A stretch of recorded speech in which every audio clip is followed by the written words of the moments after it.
Dear chess friends, welcome to the live commentary of European Women Chess Championship 2022. We have the third round today and I'm looking forward to it. So let's look at the pairings because the games just started. We want to know who is playing against whom. The biggest favorite is of course at the first board Nana Zagnidze, who is playing today with the Greek player Stavroulas Solakidou. And our Czech fans will interest the seventh board, where Antoaneta Stefanova, she actually won against Czech player at the first round. She won against Natasha Richterová, and today she is playing against Julia Movsesian. So it's the seventh board, and I think it will be the most important for us. And of course, the first board I already mentioned. So let's look at the games, because we already should have the transmission there. I will check on Chess24 whether we see the games. They start at 3 p.m. local time, but we have 15 minutes delay due to the anti-cheating reasons. So we should see the start of the games right now. I will put there the first board. Yeah, we see the games. I think now a few minutes at the beginning the moves will be updated quickly, and we see that there is an English opening at the first board. C4, E5, Knight C3. We are waiting for the second move of the Greek player Stavroulas Solakidou. I remember she was playing the youth categories against my wife Kristina Petrova, so I know the player actually. Yeah, they were fighting against each other under 18 category, I think, but it's a few years ago.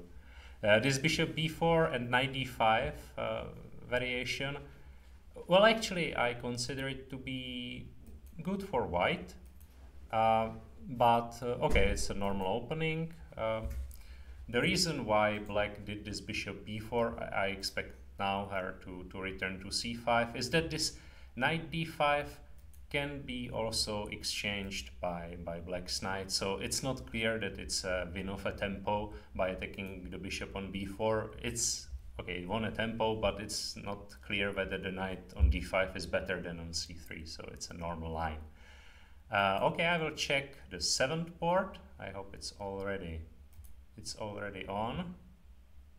No, it just started yet. Our game Stefanova Movsesian, so we expect to start it shortly.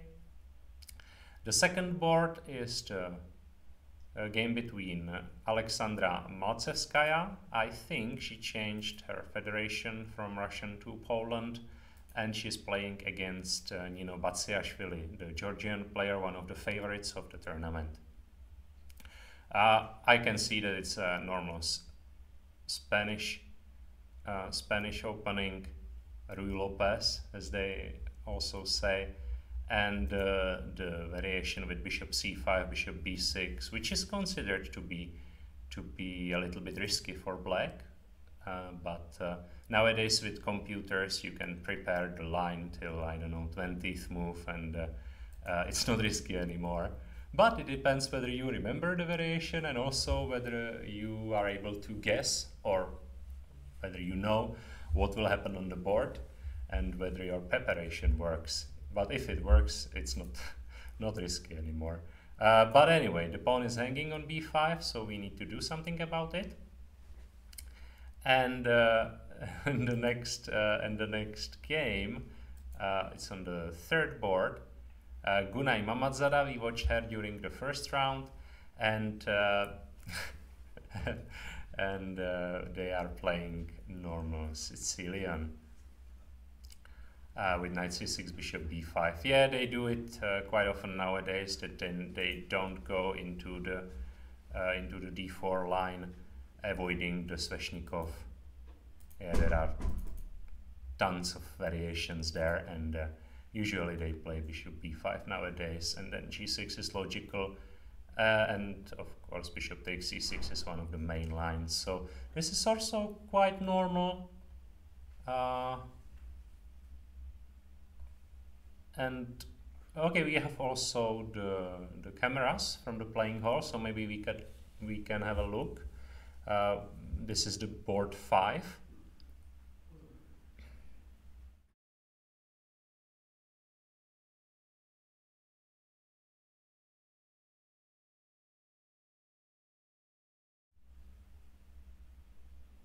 Yeah, so you can see that the game is in progress.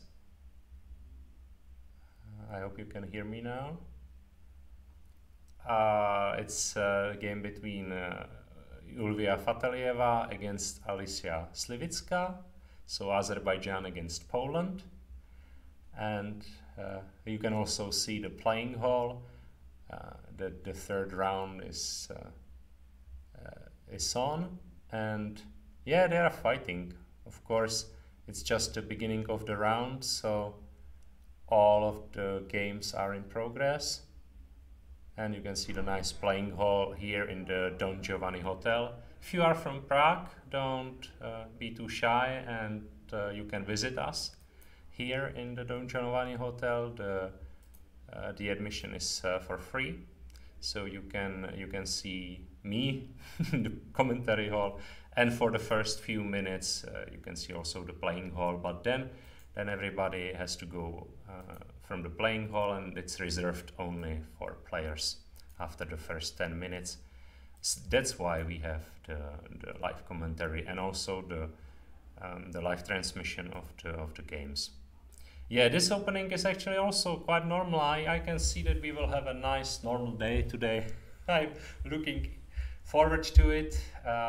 Okay, I will try to explain some of the variations or the strategical nuances in the position. I hope you can see my name. It's Martin Petr. You can see that I'm a grandmaster, but no longer so that active.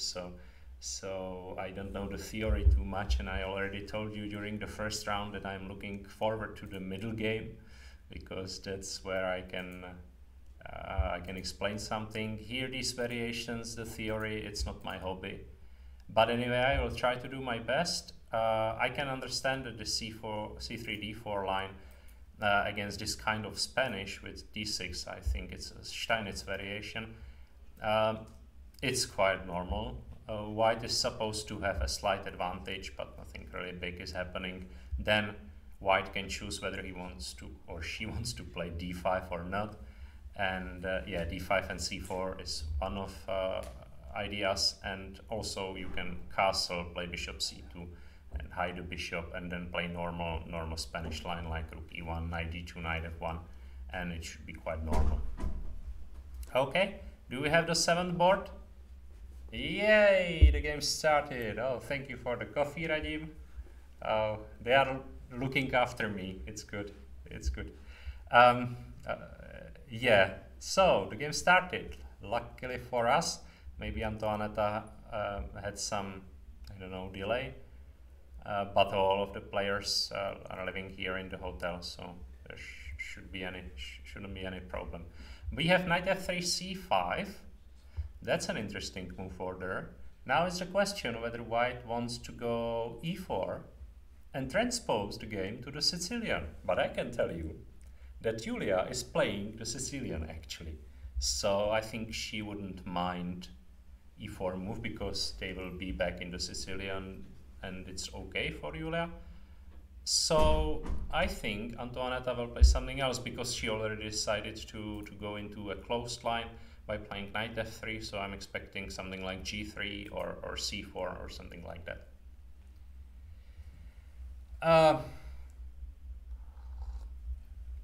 Okay, I have a political question in the chat. I'm not afraid of any political questions. Where are the Russian girls? Yeah. That's the thing, that they can't play under the Russian flag. It's the decision of FIDE and ECU. So That's just it. And we have some girls with Russian passports here. Actually, there are many of them because they already changed the federations. And this all is caused by the Russian invasion to Ukraine. So yeah, it's not the mistake of these girls. I can understand it, but it's just the rules now. And we have this B3 line that I didn't expect at all. Actually, I am playing it from time to time, so I'm happy to see this line on the board. Yeah, it's a non-theoretical line. If you want to avoid deep theory with white, that's the move. But I must say that already some of the top guys are playing b3, like I don't know, even Magnus himself. So the times where there was no theory with this b3, I think these times are gone, and already we have some lines in this opening, but still it's somewhat good territory for playing a normal game. Yeah, I have the question: is there a Zoom link to the live video feeds? Yeah, we will try to we will try to do it, but it didn't work sadly, so we apologize. I will try to put their live camera from the playing hall from time to time. So maybe I will ask it for it now. Can we do the seventh board? Do we have seventh board or not? No. Okay. So just playing hall. We have first 5 boards and the overview link from the playing hall. Hopefully. Yeah. Yeah, it's working now. You can see the playing hall again.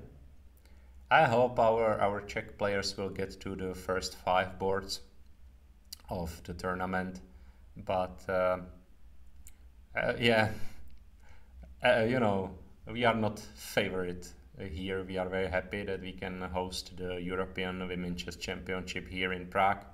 Of course, our federation is happy about it, but our girls actually, okay, Julia is the number 1 here in the Czech Republic now.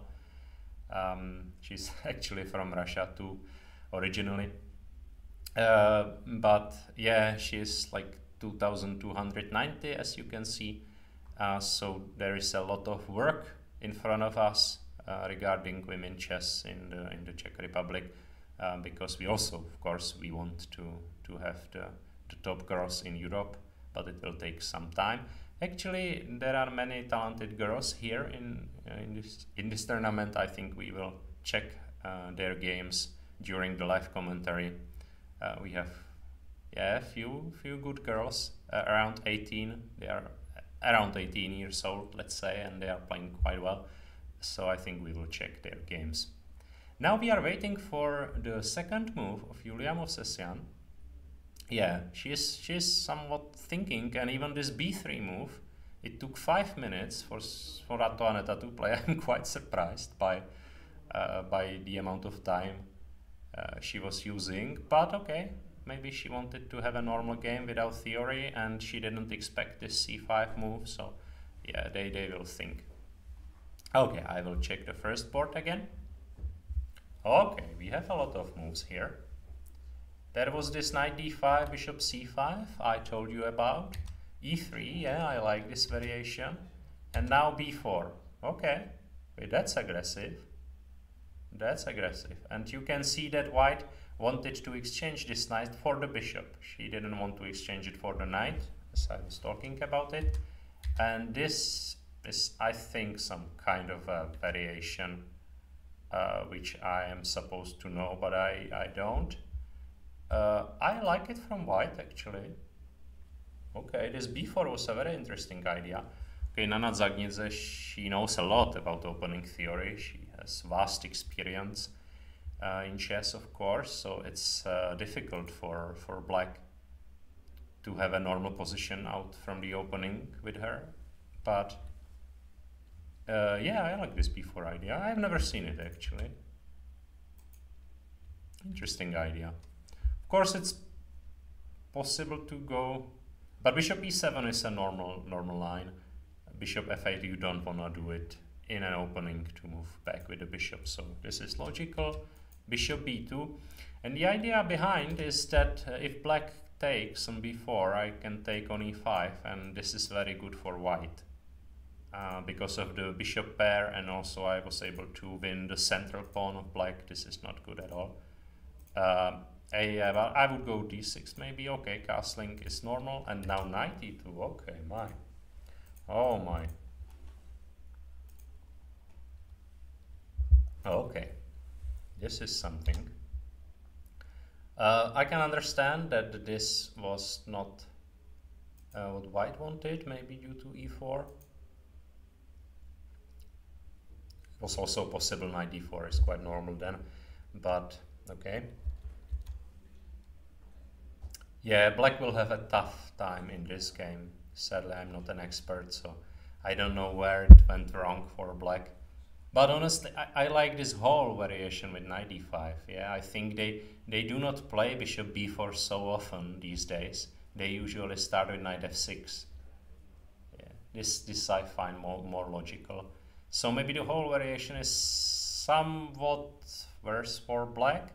It's not that bad. I mean, after d6 now, the position is quite normal. Then I can play a5 maybe even. But okay, castling, and then oh, it's a normal game. This knight e2 should be also normal for black. I can even play d5 actively. Yeah. But due to the bishop pair, it should be somewhat better for white, I think. Okay, nice game. We will return to it. This will be interesting. I will check Julia, and then we will see some games of our young, talented girls. Julia, after 6 minutes, she decided to play knight c6. She is also surprised by white's opening. Actually, I don't like this move, knight c6, and I will tell you why.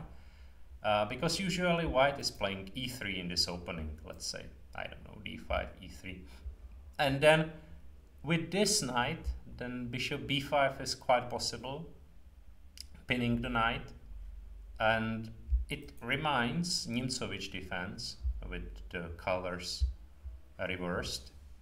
And personally, I prefer this knight f6 and then g6, but it's a matter of taste, I believe.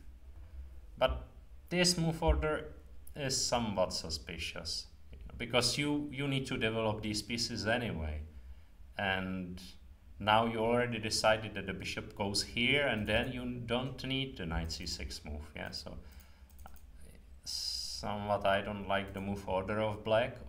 Even e4 is possible now, because you didn't play this knight f6, so even e4 is possible, but I don't think it will happen. I expect c4 or e3. But yeah, but it's perfectly playable. It's just an opening, and maybe the move order will not play any role. But yeah, I would play something else. Okay, and when I'm talking about our girls, sadly I need to go down a little bit. But if you have any game you want to see, don't hesitate to write in the chat. I will try to do my best. If you have, I don't know, any girls you are a fan of, or you want to see some game, there is something interesting, and you want to ask about anything, don't hesitate to write in chat. I have the chat here, so no problem. I will do my best. And during the first round, I witnessed the win of Anička Lhotská against Natalia Zhukova. It was a big surprise. Anička lost the second round, and here we have the third round. She is not a favorite again, and she's playing against an Armenian player, Mariam Mrtsyan. I'm sorry, I don't know how to pronounce the name. I should have done better preparation. But anyway, we have the Benoni here, and that's what I like. It's an aggressive opening, and we will see how it will work. Okay, it's an aggressive opening, and it's connected with a lot of risks, especially strategically, because as you can see, Black gave up some of the central squares, and Black is hoping to develop the bishop to g7 and benefit from the long diagonal. Also, Black will fight for the e5 square and will try to push the b5 in. On the other hand, White has a very strong center, and this d6 pawn is weak. So White wants to finish the development, play, let's say, a short castle, and then knight c4, a4, block this queen side, and then push in the center and enjoy a big space advantage. So that are the basic plans. We are just here at the beginning. Well, there is one thing, Black used 12 minutes for the move knight bd7, and that's not good. That's not good at all, because when you play such an opening, you need to know the lines, because otherwise you will end up in a bad position. Maybe Black was surprised by the move knight d2. Maybe White usually plays something else against Benoni, and yeah, she prepared knight d2 for the European Championship, or she started it recently, or she was playing it many years ago. In any case, I think Anička was not prepared for this line of knight d2, and that's a big issue, because when I was talking about this d6 pawn, the knight d7 move is considered to be quite risky, because it's abandoning this d6 square. Honestly, again, I don't know the theory too well, but I can understand that this move knight c4 is now connected with a problem on d6. But I think this knight d7 is also some line. It shouldn't be such a big issue anyway. After knight c4 there is still knight e8 move, so yeah, it shouldn't be so bad. The evaluation of computer is like +1, but it's normal for Benoni, and computers are not playing this game, so it's not such a big issue. White is better objectively, but from the practical point of view, Benoni can be quite dangerous. So yeah, I will look at this game quite often. I like it. Hopefully we will see a nice fighting game here, and of course I root for Anička.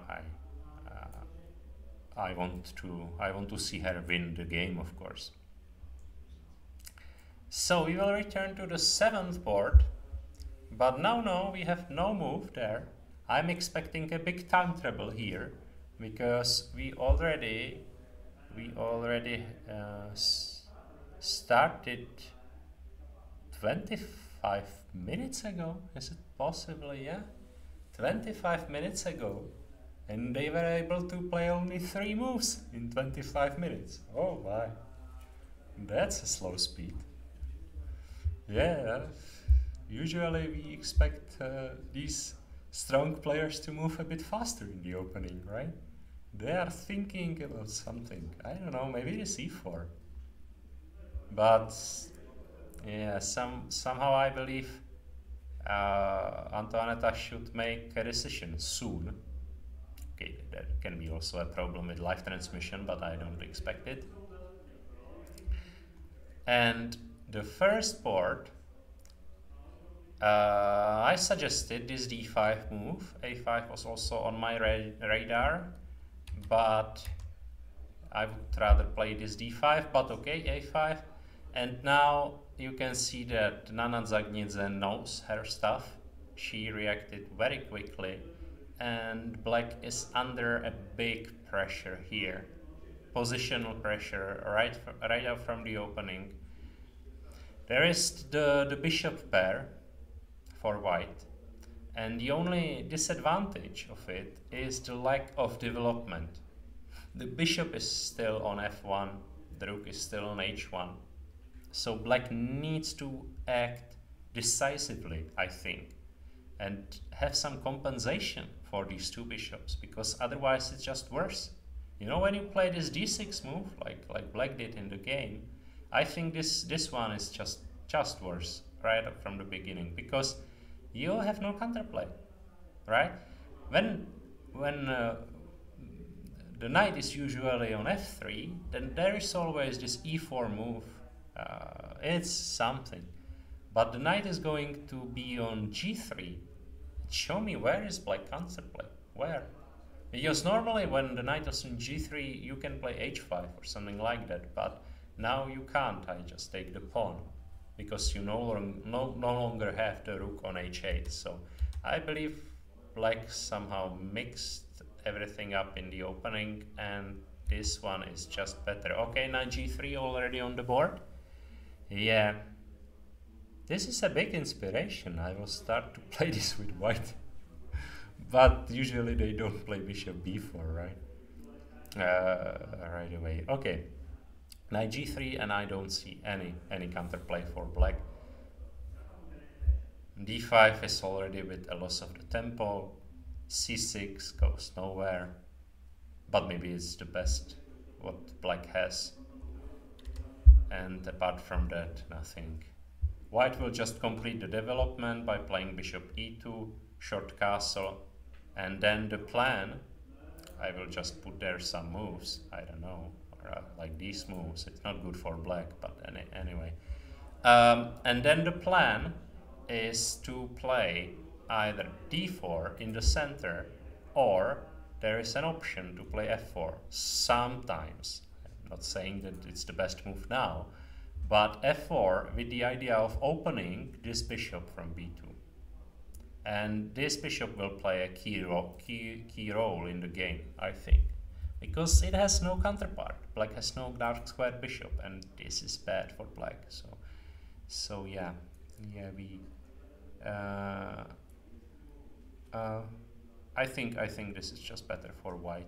So we can see that Nana Zagnidze is so far confirming the role of a big favorite. But maybe you checked her yesterday's game. It was a big fight with Gina Belenkaya. It was not clear at all. So yeah, it could have been a big surprise. But this round, the third round, it seems to be okay for Nana Zagnidze so far. She has a better position from the opening, and I think black is under big pressure here.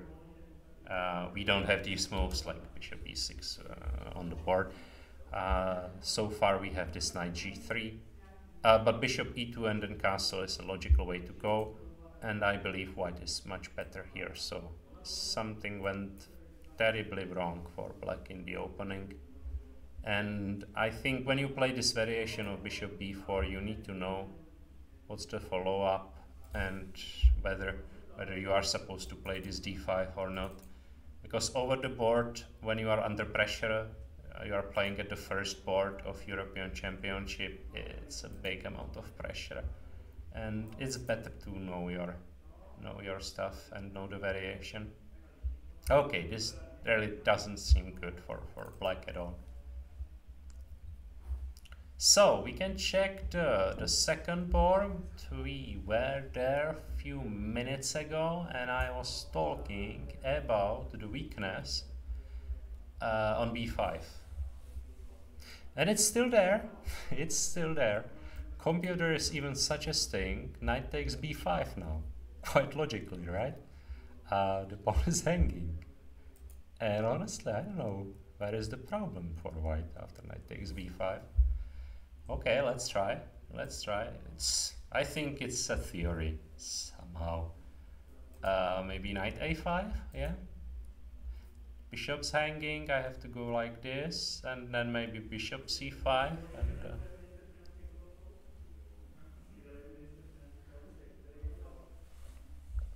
And now we have many of hanging pawns here. But somehow I believe that black will have enough compensation. These pieces in the center, they will exchange. We will have queen's exchange, and this bishop on b6 is very good. Pinning this f2 pawn, and it's very active. Also the knight is somewhat loose on b5, so I believe this one should be a bit better for white. Right, queen takes, rook takes. Should be better for white somehow, but it's not such a big issue. I think what will decide this game is the opening knowledge. They should know what they are doing, and they are playing quite fast, I think. So they are still in the book, maybe, after 14 moves. So yeah, I'm expecting knight takes b5 and some concrete fight, exchanges in the center, and maybe slightly better in-game for white. This will be a long fight.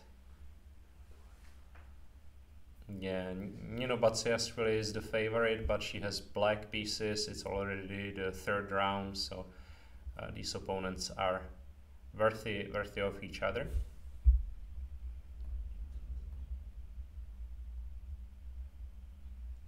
Yeah, here I am quite surprised that Ina is thinking for such a long time.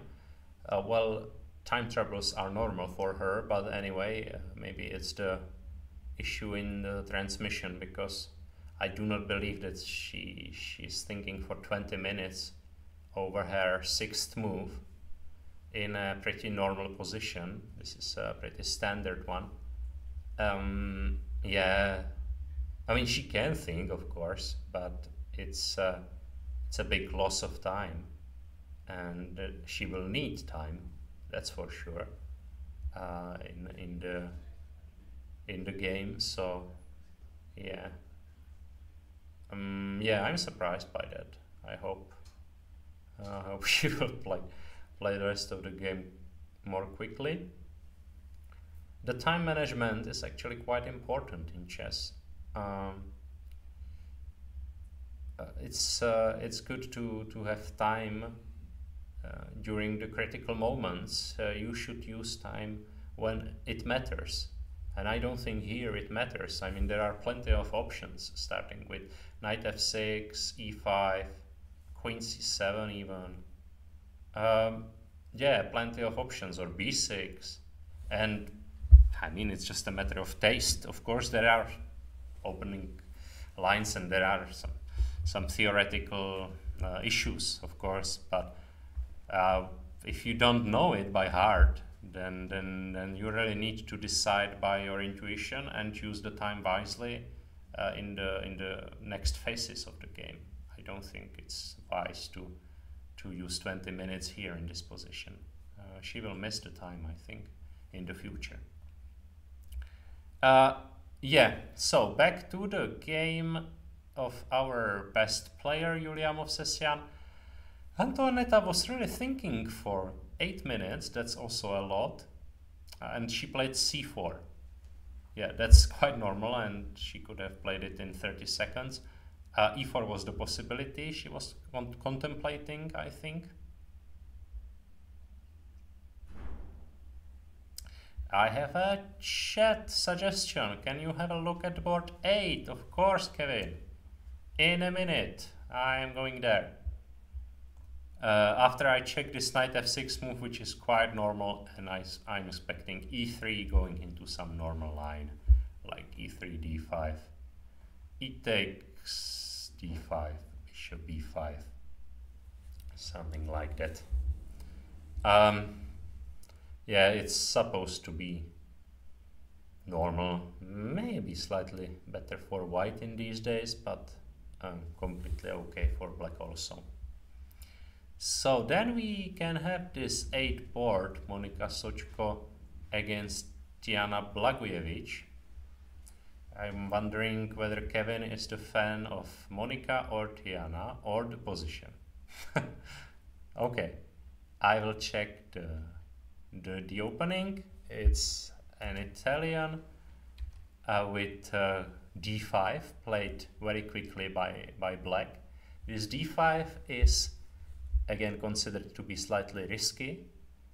It's logical because, I don't know, white played this c3 and d3 and this looks very passive.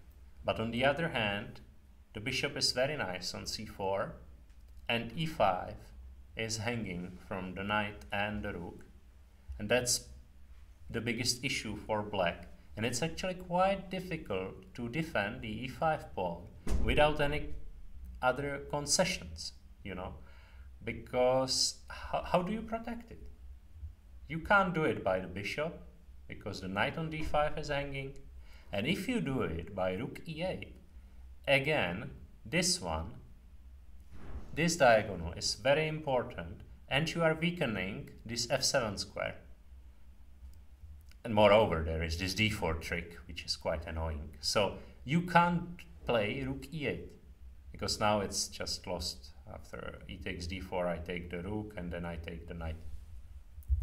So it's actually quite difficult.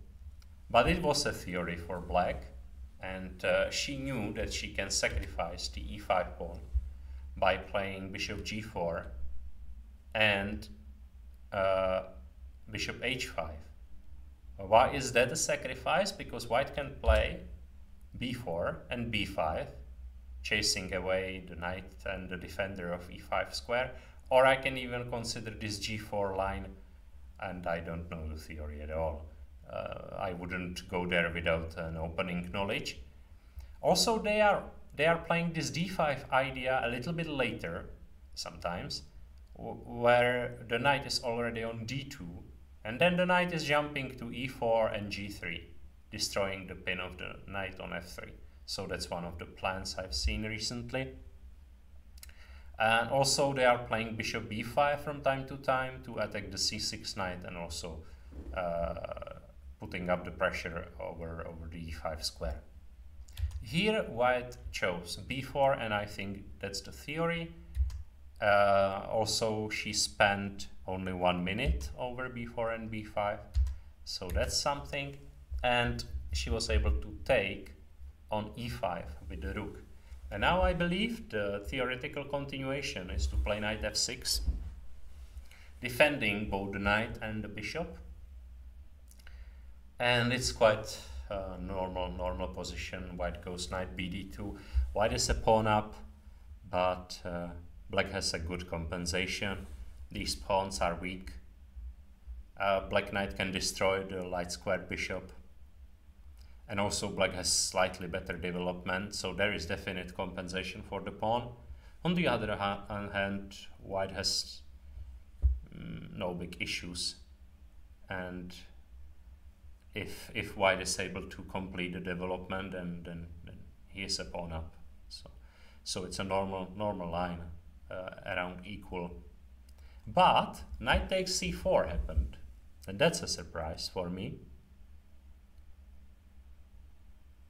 Black was thinking for 11 minutes. She didn't expect this b4, b5 line. So this is not a theory for her. And it's also not a theory for Monika Sochko. Now she has to decide whether to take the knight or to take the bishop. That's a tough call. Computer doesn't approve black's decision, but I mean that's okay. It's actually quite logical because when you go knight f6, then as I told you, white can go knight bd2, protecting the bishop. So the knight takes c4 move is actually quite logical from one point of view. On the other hand, I believe that white can just take the knight, and when you go knight f6 to protect the bishop, I can just exchange the queens and play knight bd2. And somehow I believe that this position is better for white, because I exchange the queens and it's a big achievement. Also, I'm a pawn up. I know it's doubled pawns, but okay. Also, yeah, his rook is active, the bishop's hanging. I was not able to take the bishop, sadly, because there is rook d1. But maybe it was also possible, because now I can play rook e1. Bishop takes f3, rook takes, bishop takes, and then I can develop the bishop somewhere, say bishop f4, and this in-game is also a bit better for white. But this one should be a draw, I think, with opposite colored bishops.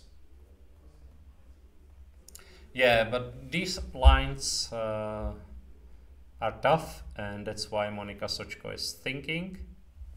The other option of taking the bishop on h5, it's also good, I think.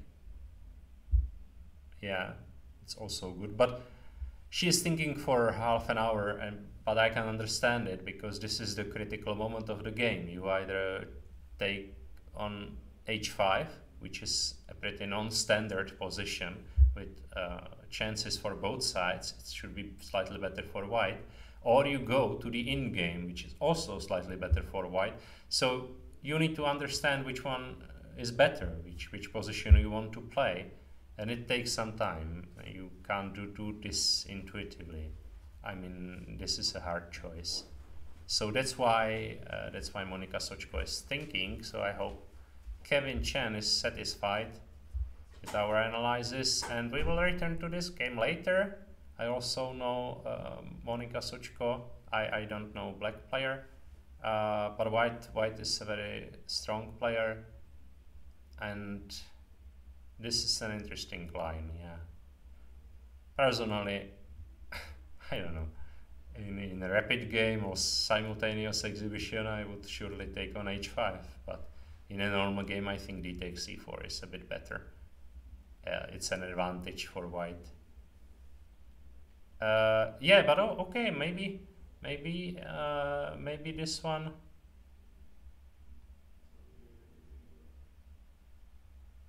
Yeah, but I can also take with the bishop to avoid this variation, because maybe this one is better for white. Maybe I can take. Yeah, but okay. Yeah, it just depends. Also, black can choose. If she wants to keep the bishop pair, then it's possible to take with the bishop, but it's also a slightly passive solution, so it's difficult to calculate all these lines. So we return to the 7th board again, I think, and we see the e3 move on the board as we expected, and now we expect the d5 move. So everything's normal, everything's logical, but it took them already 35 minutes to reach this position after the move 5, so that's the only thing I find illogical in this game. And we will check the game of Anička Lhocká, how the Benoni is working, and the Benoni, sadly, it's not working at all, because this queen c7 was played out of desperation. White knows her stuff. These moves, h3 and a4, are the best, I believe. White needs these moves, but black does not need moves, queen c7.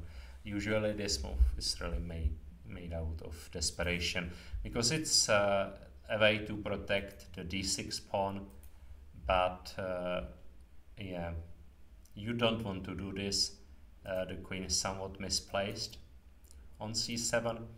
The thing is that already this rook e8 move blocked the square for the knight. So rook e8 is usually connected with knight e5 and putting pressure on e4. But you have no such thing here. There is no pressure on e4. And when you go knight e5, you have a big problem, because after, yeah, let's say here after h3, you can play knight e5, but after f4, you just need to go back, right? And that's something you don't want to do, because two tempos in such a sharp position. It's just bad. So this h3 move is aimed for covering g4, and it's a preparation for f4. Also, this a4 move is important to stop this b5 idea. So really, white knows her stuff. This is good for white. On the other hand, black somewhat needs to do something else. I mean, for example, after a6 h3, there is a possibility to play like rook b8, and with the idea of, I don't know, opening the queen side somehow. But yeah, maybe white can play something like rook e1 or queen c2, and it's bad anyway. I'm not an expert on Benoni, but queen c7 is bad. That's what I know. Now I can choose between f4. Oh my, f4. Then maybe rook b8 anyway. Or maybe rook e1 or queen c2. Queen c2 is a normal move. Then again, the question is what black wants to do, because knight b6 is bad due to a5, knight e5 is bad due to f4. There is also a possibility to play h6 and then maybe g5 later on, but this is strategically lost. So then I can play simply b3, stopping all the counterplay, and then bishop b2.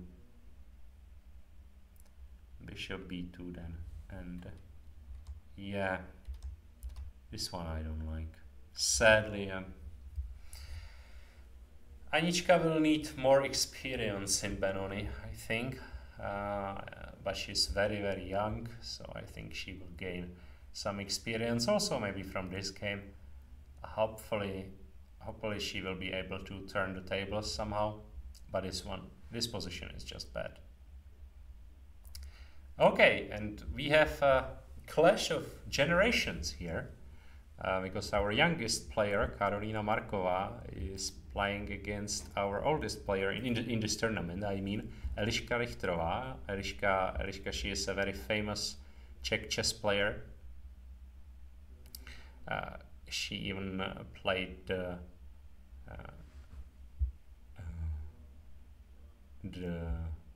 she played many times the Olympiad and also the candidate cycle. I'm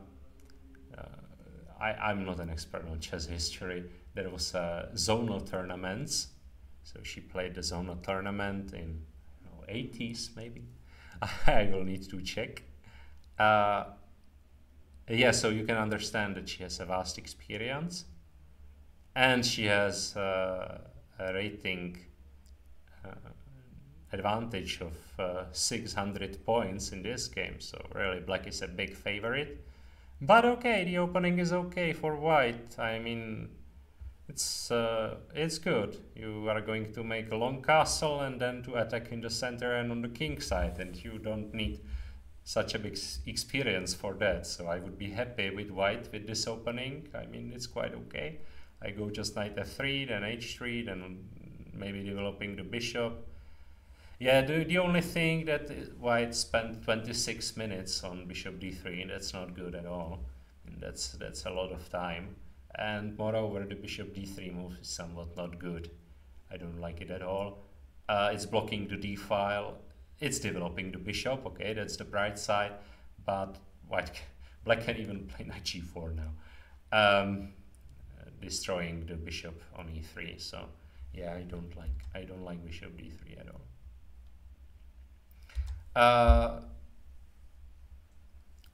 Maybe we will check that game later, how it develops, but I think Eliška should win this game.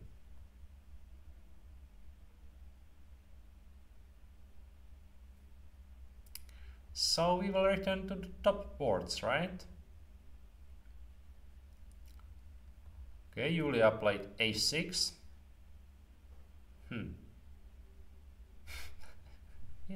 Yeah, they're playing it slowly, taking their time. the a6 move is aimed against bishop b5. I've shown you already. I was expecting d5, c takes, e takes, bishop b5, which is a normal line. So a6 is aimed to protect the b5 square. But yeah, it's somewhat strange, right? But okay, white played b3 and bishop b2, so it shouldn't be too bad for black. Now white can play simply bishop e2 or even d4. Yeah, it's a normal game. So, the first board. Maybe we can have a video of Nana Zagnidze and Stavrola Solakido. We left the game after knight g3. Yeah, you can see that they are thinking, both of them. Chess is a hard game. And black played bishop g4. I like this move actually. I like this move very much. The computer shows it's like +1 and that the bishop g4 is even a slight mistake. But I was telling you that this position is bad for black, really bad. So in a bad position, we need to do something and create some weaknesses in our opponent's camp, otherwise it will be just a one-sided fight. So that's why I like bishop g4. Because normally, if you go something else, I go bishop e2. And I'm able to develop without any problems. But after bishop g4, I need to understand whether the move f3 is good or not. And in any case, it's somewhat a disturbance in my position that I'm not happy about. Computer is not interested in our thinkings, but somewhat I believe that this was a good decision from black. Bishop e2, and now I'm a bit sad that black didn't follow with h5 move that I like very much, because it was not possible before without the move f3, because white was able to take on h5. But here it's possible, and I think it was the chance to complicate matters somehow. Black's position is bad. I can understand that. White can even play h4 without any problems, and the position is really good for white. But again, it's something. Yeah, I think that knight bd7 that happened in the game is just not good, because it's not causing white any problems, and I can continue by playing d4, and already I have a very serious threat of d5, trapping the bishop. So you need to take, and then I take with the queen, and I talked about this, that when the bishop on b2 is opened, then it's a terrible situation for black, because the bishop has no opposition whatsoever, and it will decide the game, I think. It's a tough situation for black after queen takes d4. Yeah, Nana Zagnidze, she has a great position, but d4, you know, for example, you see that this knight can land on c5, and I can't protect the square with the pawn. So maybe she is thinking like the d4 is not necessary. Maybe she is thinking about completing the development first, right? And I mean, it's not a mistake, no. But on the other hand, I believe that, again, I can play this h5, or I can try d5, right? Somehow I believe that white needs this move. White needs this idea of d4 immediately or after short castle to open up the position, to gain the initiative, and then nothing will stop this b2 bishop. So I believe that d4 is necessary in this position right away or after short castle.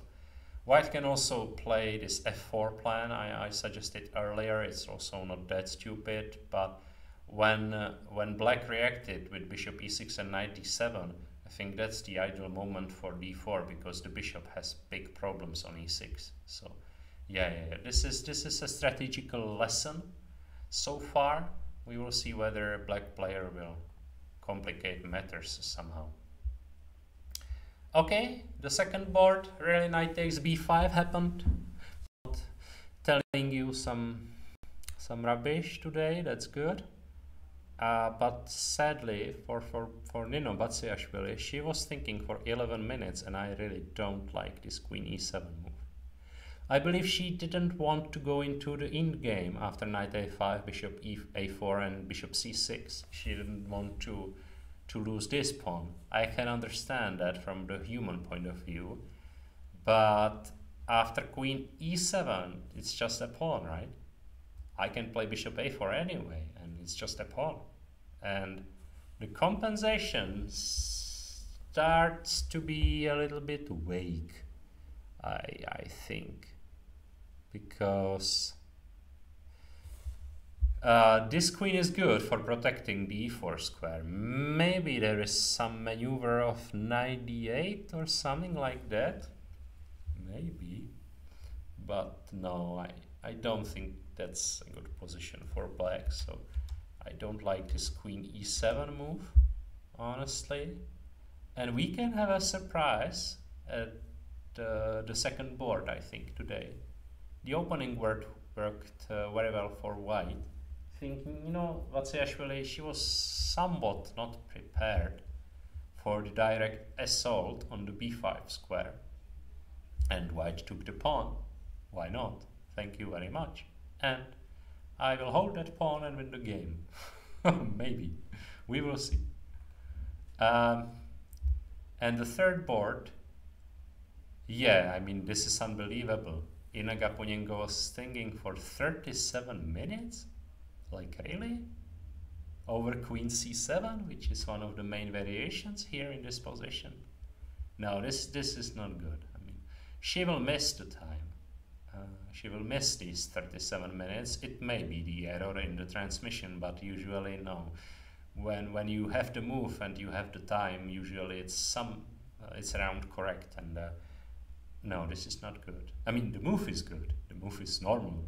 Carlsen played it many times, but the world champion. But the time management is poor. A4 is a logical reaction. You know, white wants to go a5, stopping this b6 move and opening up the a file somehow. Of course, white has many plans here, starting with short castle. White is somewhat waiting for e5, and then he can start the assault on the queen side. Let's say after e5, I can play a3 and then b4. It's also another plan, which is considered to be good for white. Something similar happened in one of the games between Caruana and Carlsen. But black didn't play this e5 yet, and that's the idea behind queen c7 actually, to protect e5 but wait with the move for another tempo.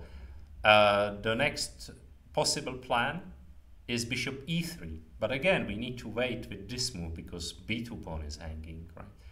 So I would castle short normally and wait for black's move. Black can of course play b6 and delay the decision one more move, but this already is quite risky, right? White has many choices here. Okay, normal plan would be to go knight c3 first, but there are also other possibilities like c3 and also a4, of course. So, okay, normal position, white started with a4 move and black reacted with a5. Of course, it's a normal decision, not letting white to play a5. And we have this position. And if black thought for 37 minutes over queen c7, how long she's going to think here? Because this is actually more difficult. You either play e5, but you already lost some time, like queen c7 and a5. So this is risky. White can play bishop e3, b6, and now move the knight away. I can even start with knight c3. knight h2, but I can go knight fd2. And then I can combine the move of knight c4 with plan of opening up the king side by playing f4. I believe this is better for white. But it's playable actually. Or I can choose knight a3 for example. But it's playable for black. And this is actually the main variation to play a5, e5, e5, e5. So it shouldn't be too bad, right?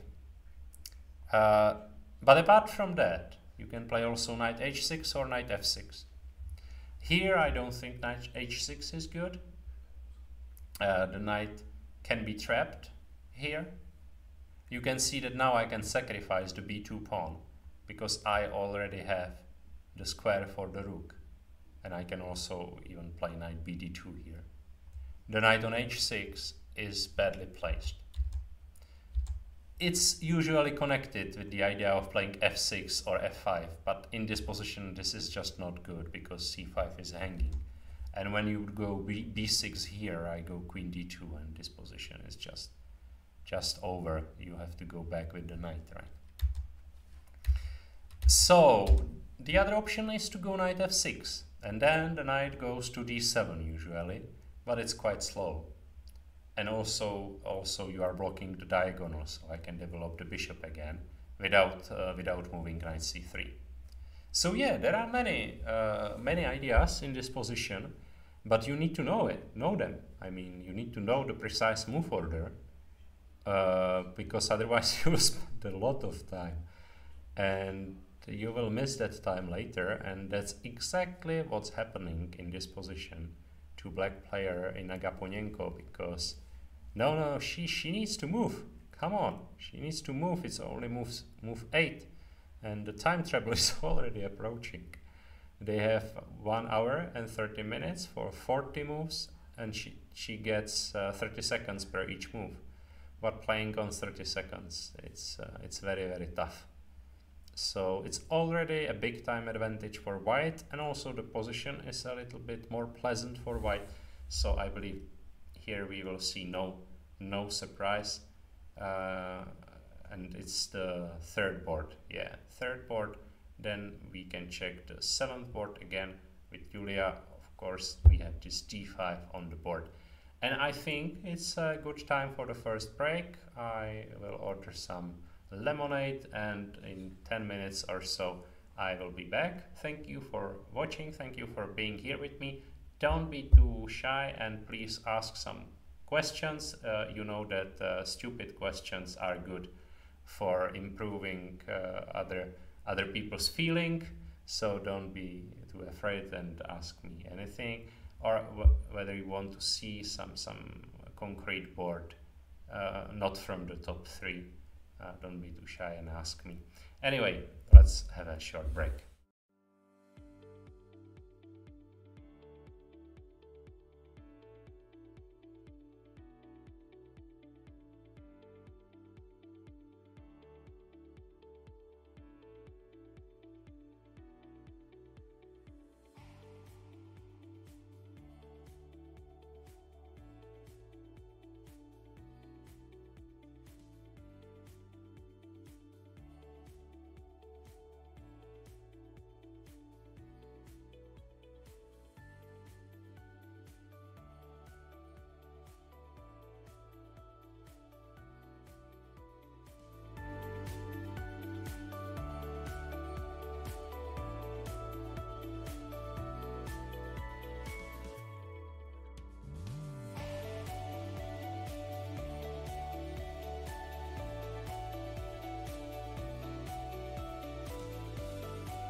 Okay, welcome back to the second part of live commentary of the third round of European Women's Chess Championship 2022.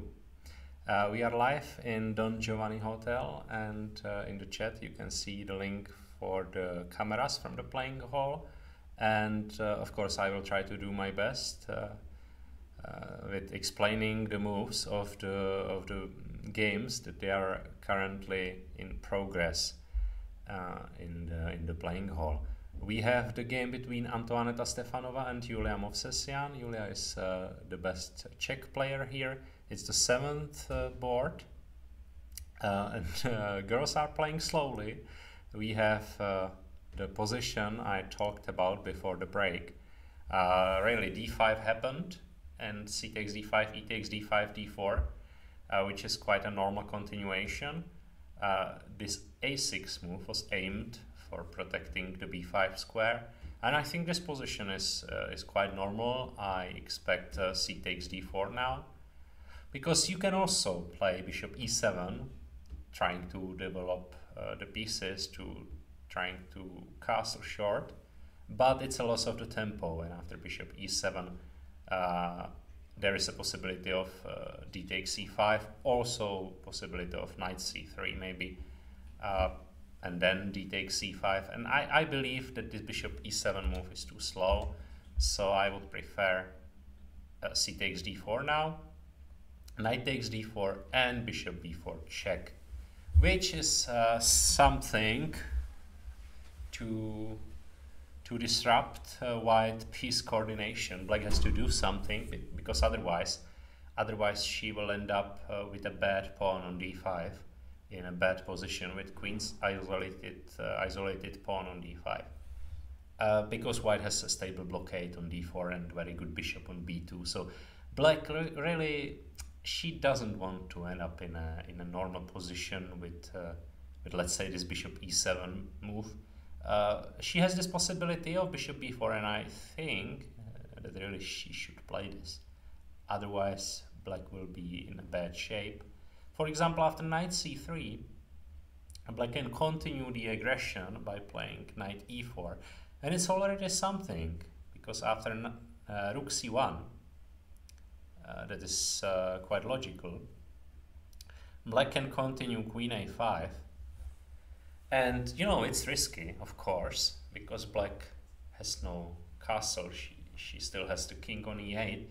But on the other hand, c3 is under attack. It's not easy for white to make a move, because after queen d3, I can already take on a2, but I can also play knight e5, attacking the queen again. And I think this is quite normal. I like black's position already. But otherwise, I don't see a good move. I really think black needs to take on d4. On the other hand, I am a bit surprised that after short castle, I wanted to say that I'm a bit surprised that she didn't make short castle first, but then there is d4. Although it's risky for black, I think that this holds, because for example after e takes d4, c takes d4, rook e1, I can play bishop e7. And this holds for black, and it's strategically sound, and this pawn on d4 is very annoying for white. It also blocks this bishop. So that's the reason why she didn't play short castle, and after 5 minutes of thinking she played d4. And you can see that even after 8 moves we have very interesting variations. It's not a theory for both players, I think, considering the time they spent on the position. So it's interesting, but I think c takes d4 is the way to go. And on black's position, it's not that bad. I mean, of course, bishop c3 is possible, right? But then, I mean, I have many options, starting queen e7 or bishop d6 simply. It's a game. It's a normal game. But I wouldn't do bishop e7, which is a normal continuation from Tarrasch defense. But yeah, I would get bad Tarrasch after bishop e7, and that's something I don't want. So I wouldn't go for bad Tarrasch. Instead, I would take on d4. Yeah, that's interesting. We have a tip, table 28. Yeah, Teresa called me that she missed her bus. So she had some stress before the game, but it may be good. It may be good. And she played, okay, that's an opening. Yeah, I played this myself. Okay, this h4 line, it's somewhat crazy. I don't know. I think Jan Nepomniachtchi invented this line. I would like to explain you what's the meaning of it. Where is the idea compared to the normal line of c4? I think the best answer is that you somewhat discourage black from playing g6, which he plays all the time in the normal line. Let's say this, or knight b6, right? Then g3, for example, or b3, and then they play g6 all the time. And we have this normal line starting with bishop b2, short castle, bishop g2, rook e8, short castle, and taking on e5, taking on e5, taking on e5, taking on e5, and taking on d5, and taking on f1, taking with the king, and taking cd5, which is considered to be a draw. Sadly, it's very difficult to improve on this line for both colors. So there are plenty of games ending exactly in this position, and white is trying to prove something by playing knight c3, rook d1, or somebody even tried f4, but it leads nowhere, right? And that's why they just started to look for other options, and h4 was one of them. It's risky because, of course, you play this sort of crazy move and you are saying, I'm not going to develop anytime soon. I mean, short castle is out of the table now. So, yeah, it's risky, but you are discouraging black from playing g6, which is normal, because after this g6, honestly, I don't know if h5 is so good, but it's on the table. And I can start with c4 maybe.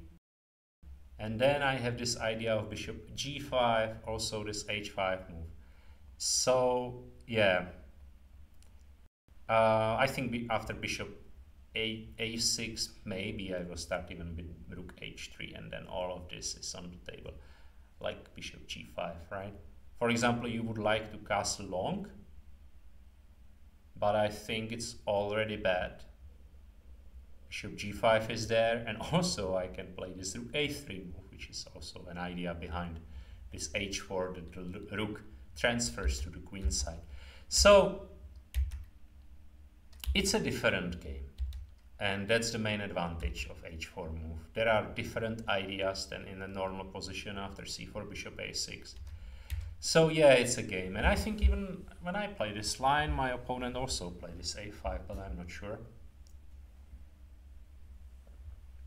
It's also logical because black is gaining space on the queen side. But on the other hand, long castle is no longer a good option because this a5 move is a big weakening, and I'm very surprised that actually long castle happened in the game. I can see that from the moves already that it will happen in the game, and I am very surprised by that because this a5 move is a big weakening of the queen side, and a big problem for black. I think Natalia Zhukova, she is a very strong grandmaster, but she is somewhat out of form lately. Yeah, the first game against Anička Lhotská was bad from her side, and this is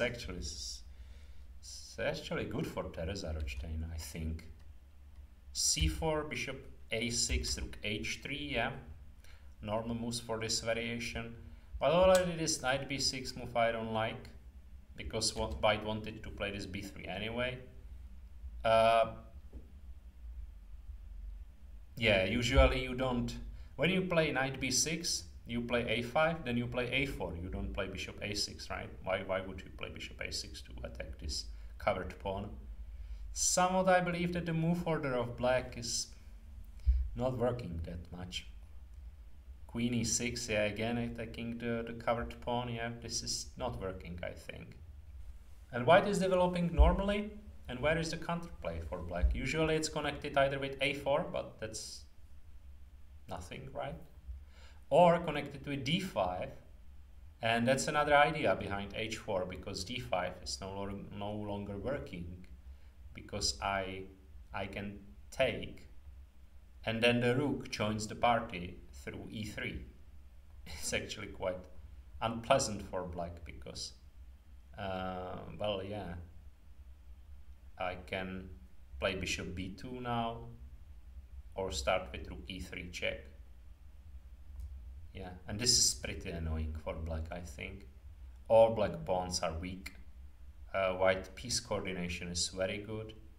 And yeah, this bishop b2, maybe then playing with the knight, or the position is pretty non-standard. That's true, but it should be better for white. So yeah, that's another idea behind this move, because d5 is no longer a good option. Also d6 and f6, all these moves played normally in this position are not good. So black was very surprised by this line, and she chose the move long castle, which I don't like at all, because I was talking that this is a weakness, I think. So bishop b2, normal continuation, and I think white has a stable advantage here. I really like white's position, because black didn't get any of these normal counterplays she usually can get in Scotch. For example, after bishop b4 I just castle, and all white pieces are in good positions, and I'm threatening to play a3, I'm threatening to play knight e4, and I think white has a nice stable initiative, connected with the bad position of these two pieces, knight b6, bishop a6. So I really like white's position. Yeah, we can look at this game from time to time. I will check Anička Lhotská. She won a game. Natalia Zhukova in the first round. I told you that already. Okay, white in this position, instead of playing queen c2, white played rook a3. Oh my. I've seen this move before, right? That's true. In Benoni structure, this move is aimed to with the king's side. On the other hand, I think in this concrete position there is no attack for black on the king's side, so it seems slightly superstitious, this move. But okay, why not? Yeah, why not? Anička reacted with g5, yeah, and that's the move out of desperation. It's actually quite normal in Benoni, right? She wants to go knight e5 then. But on the other hand, in this position you can see that black pieces are not prepared for a kingside attack at all. So yeah, this is just strategically it should be bad.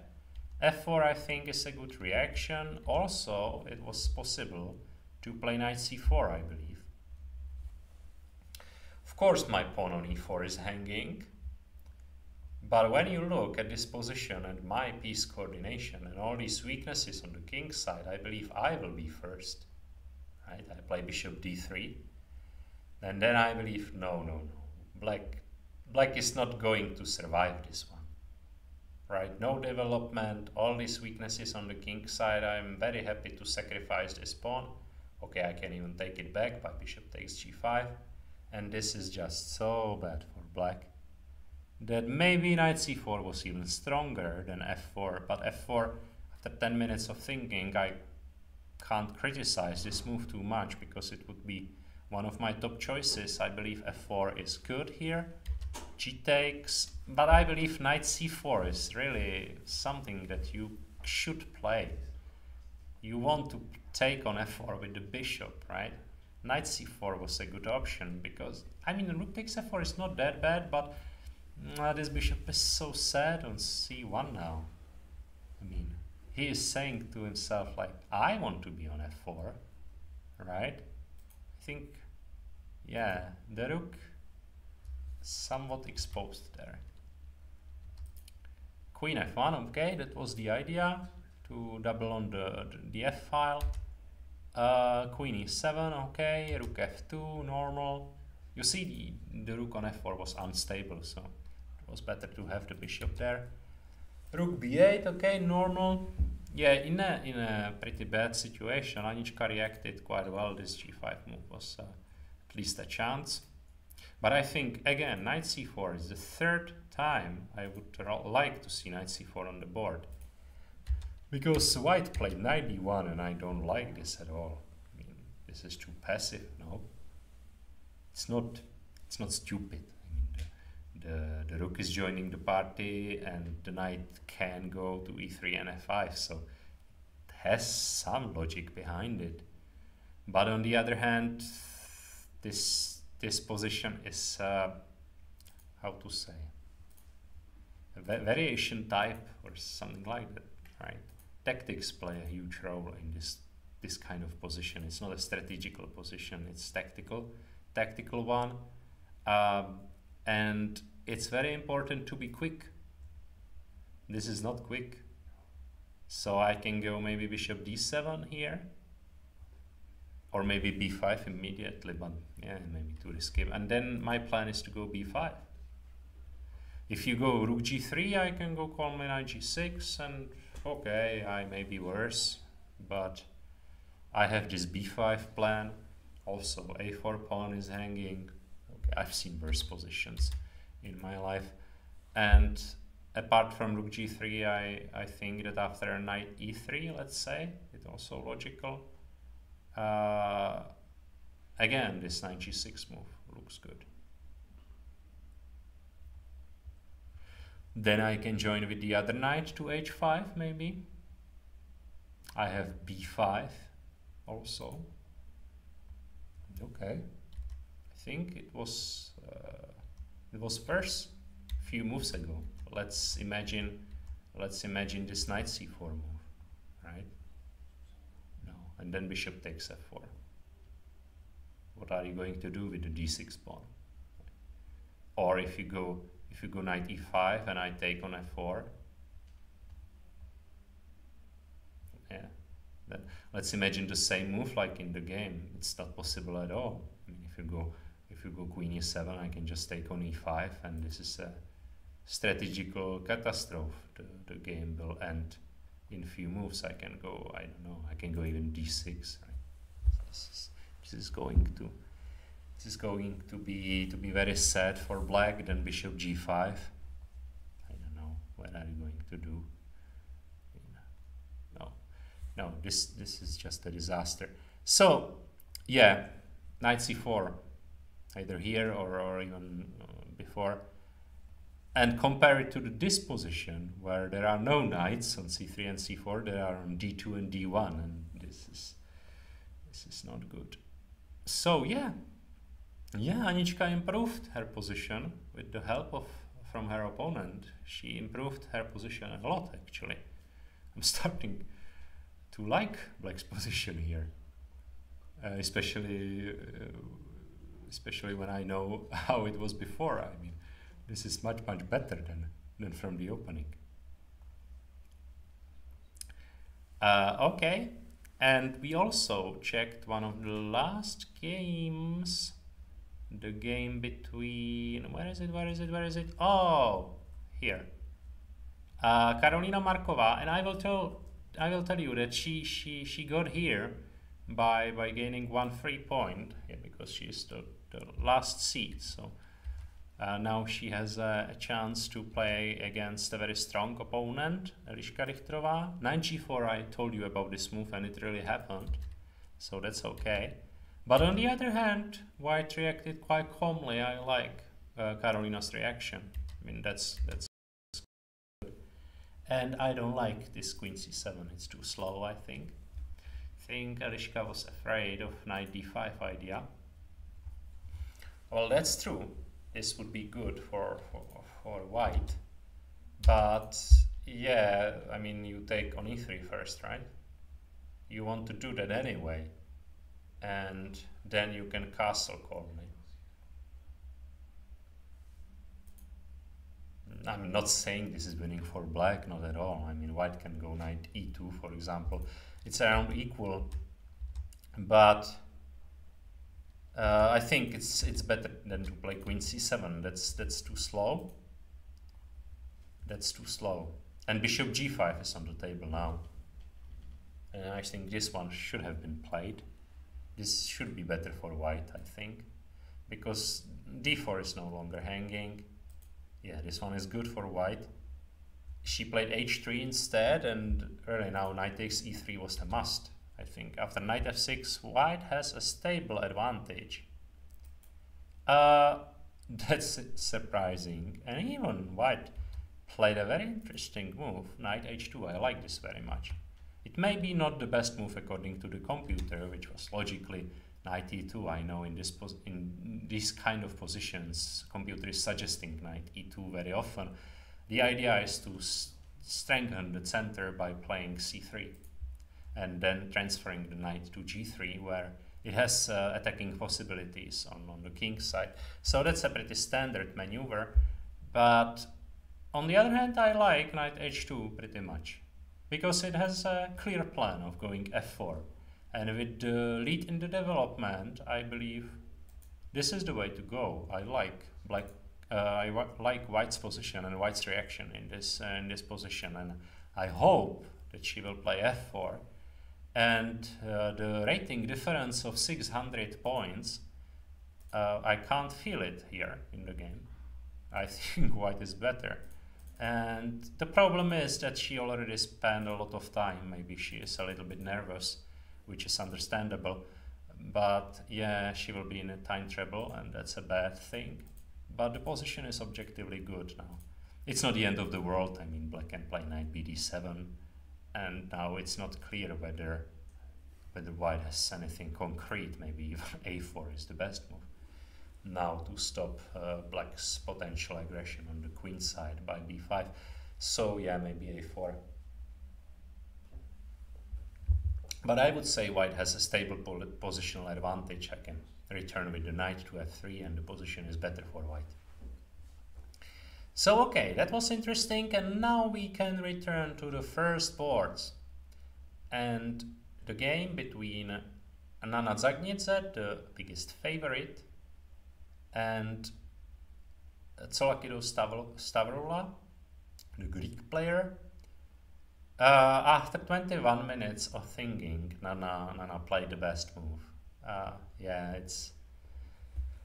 I must say, I can feel it somehow that she is on a different level than the rest of the field. That's one thing, but we will see whether she can prove that in the real games and with the results. But positionally and with the chess understanding, it's a different level. I can feel that. Anyway, that's a good move because she opened the b2 bishop, and she is not afraid of the c5 weakness. That's a deep understanding. I would be afraid, but she is not. Of course, knight c5 happened. That's a logical move. And then again, rook d1 is it's just so good. Rook d1 is another strong move. I like this very much, yeah.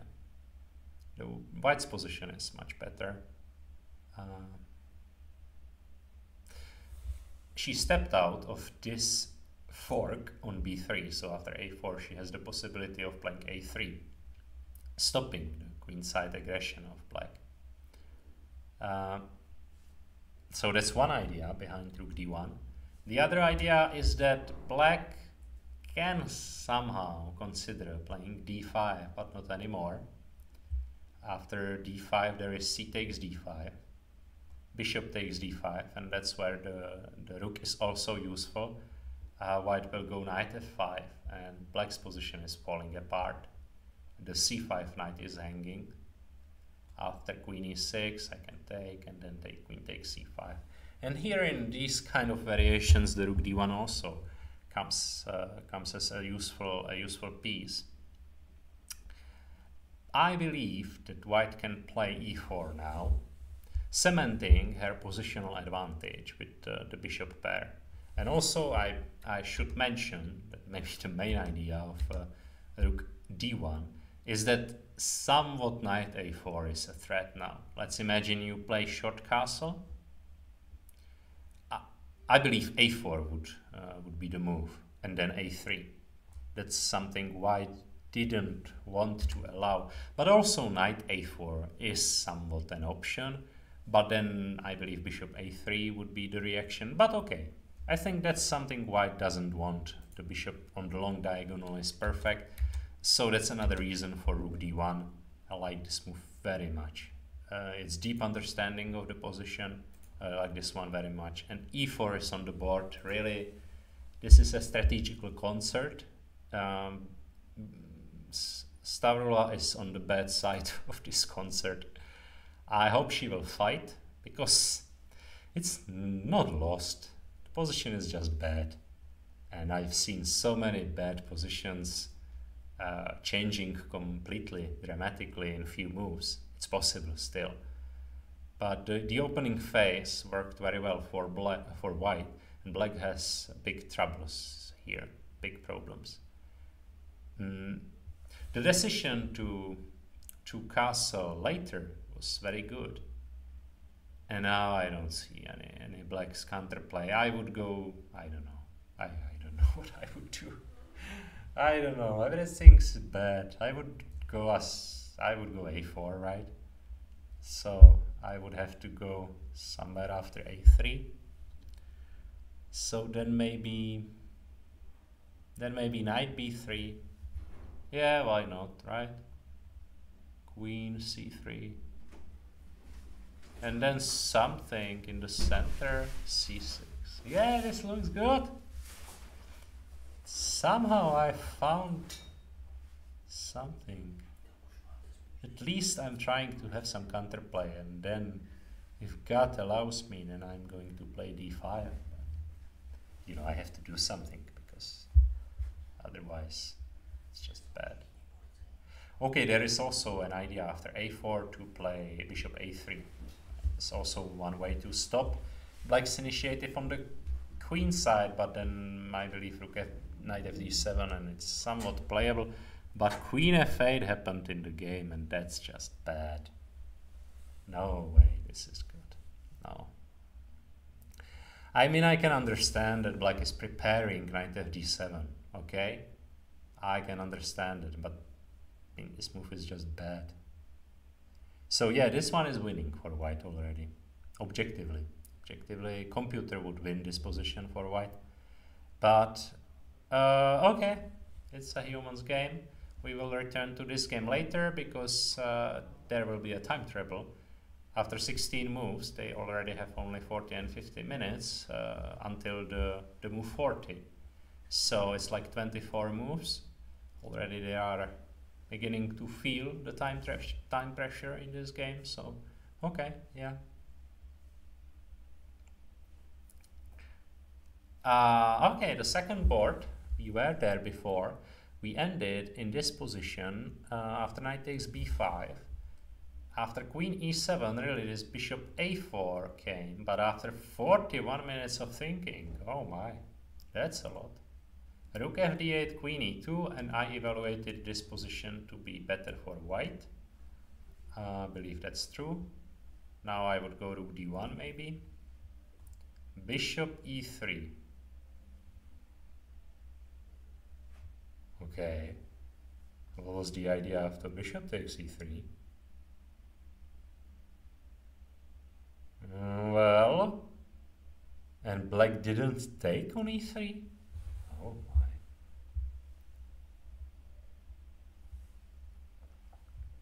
That's a surprise. Well, I can't take with the pawn, right?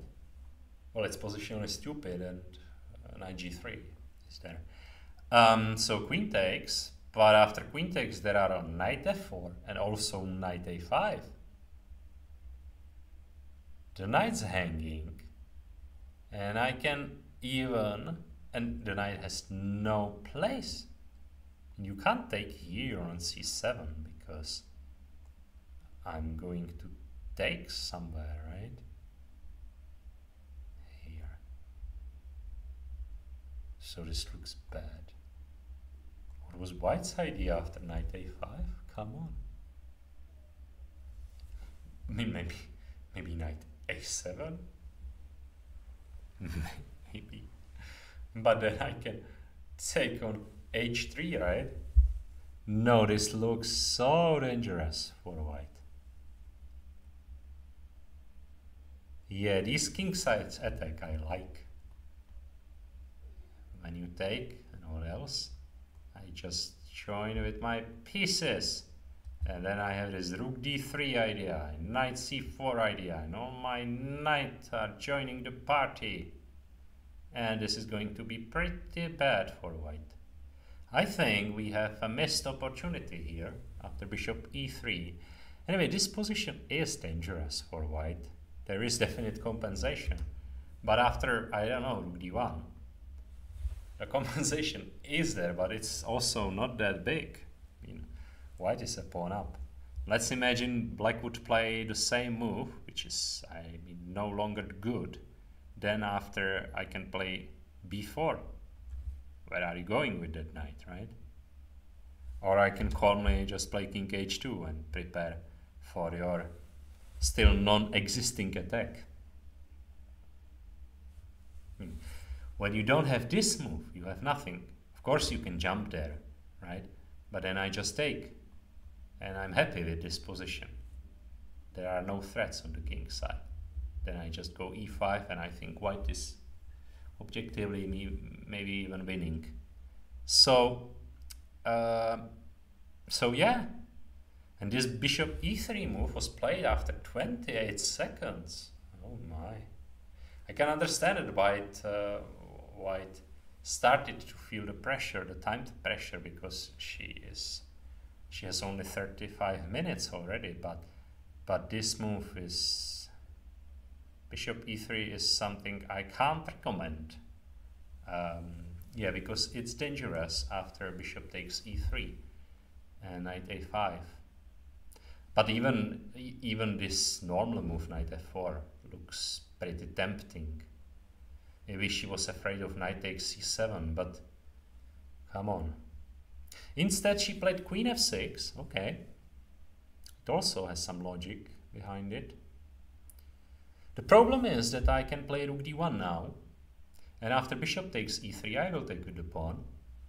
I mean, I'm not so happy about it, but on the other hand, why not?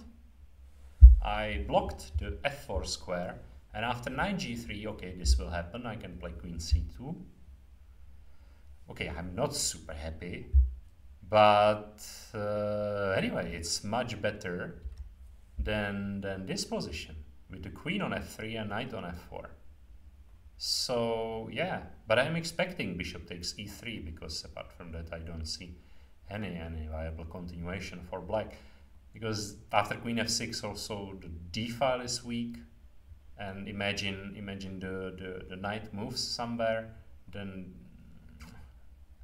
somewhat, yeah, this position is very dangerous for both sides, but somewhat I believe that this was a missed opportunity. Bishop takes e3, and Batsiashvili now she has to find some compensation again. And when we return to the third board, after 9 minutes of thinking, black came up with the move of knight f6, which is quite logical, and I wonder why we have 17 minutes of thinking for white now. Okay, this is a surprise. And she came up with the maneuver of bishop d2 and bishop c3. I've seen that before, right? But it's not considered to be that dangerous. And I think the reason is that black should play knight f8 without a castle now. Knight c4, of course. And then I can build up my center by playing f6. And somehow I believe that this is okay for black. Then I can join with the bishop to e6, and it should be okay.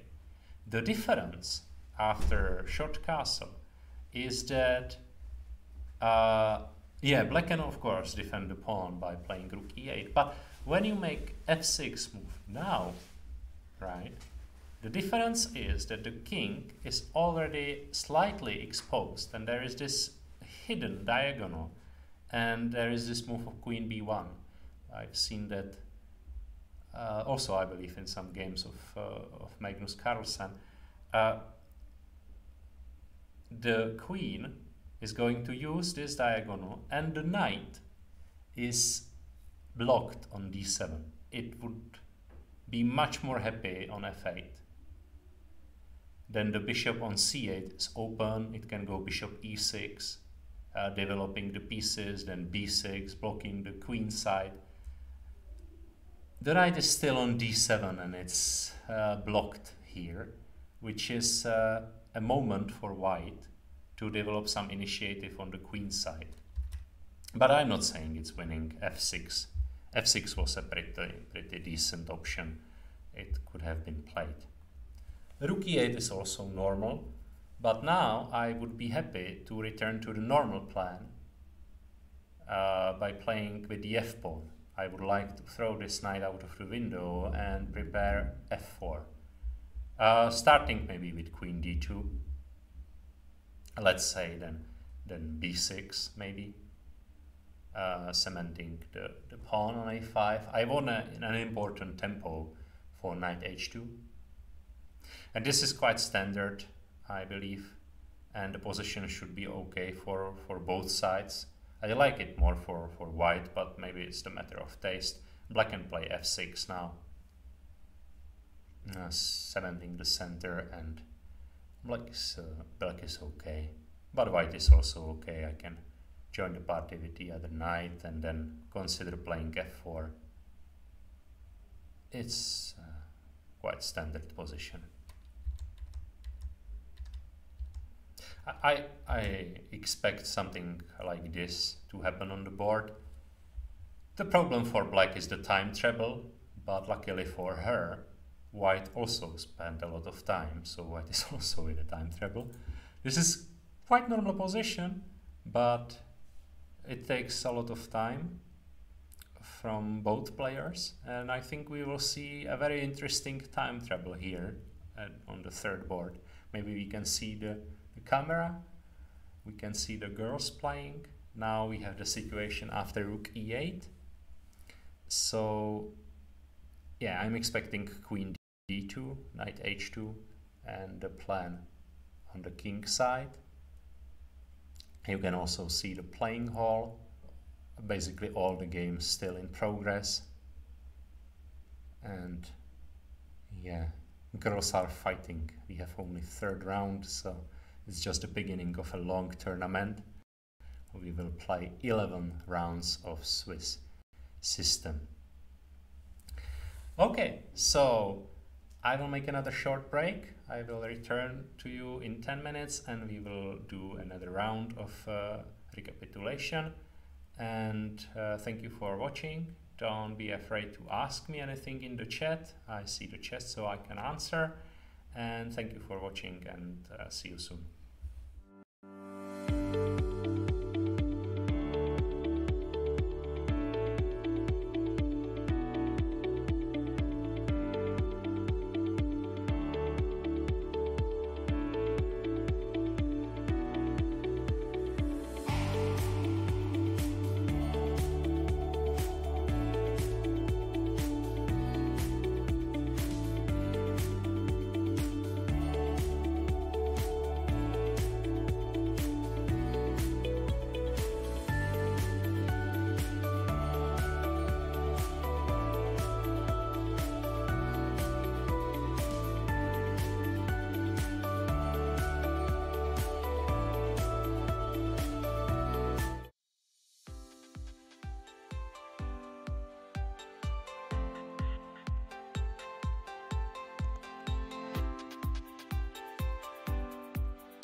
Welcome back, dear chess friends. This is Martin Petr and live commentary of the third round of European Women Chess Championship 2022 from Prague, from Hotel Don Giovanni. And you can see on your screen the game we left before the break. It's the game between Gunay Mamadzada and Inar Gaponenko.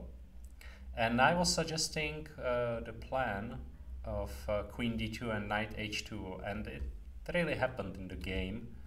White played Queen H2 and Queen D2 after B6. So that's quite normal, and I would expect move like F6 here in this position. Inar Gaponenko played Bishop A6, that's I think also okay. But the problem for black is the time trouble. It's the third board. You can see the faces of both players during the break.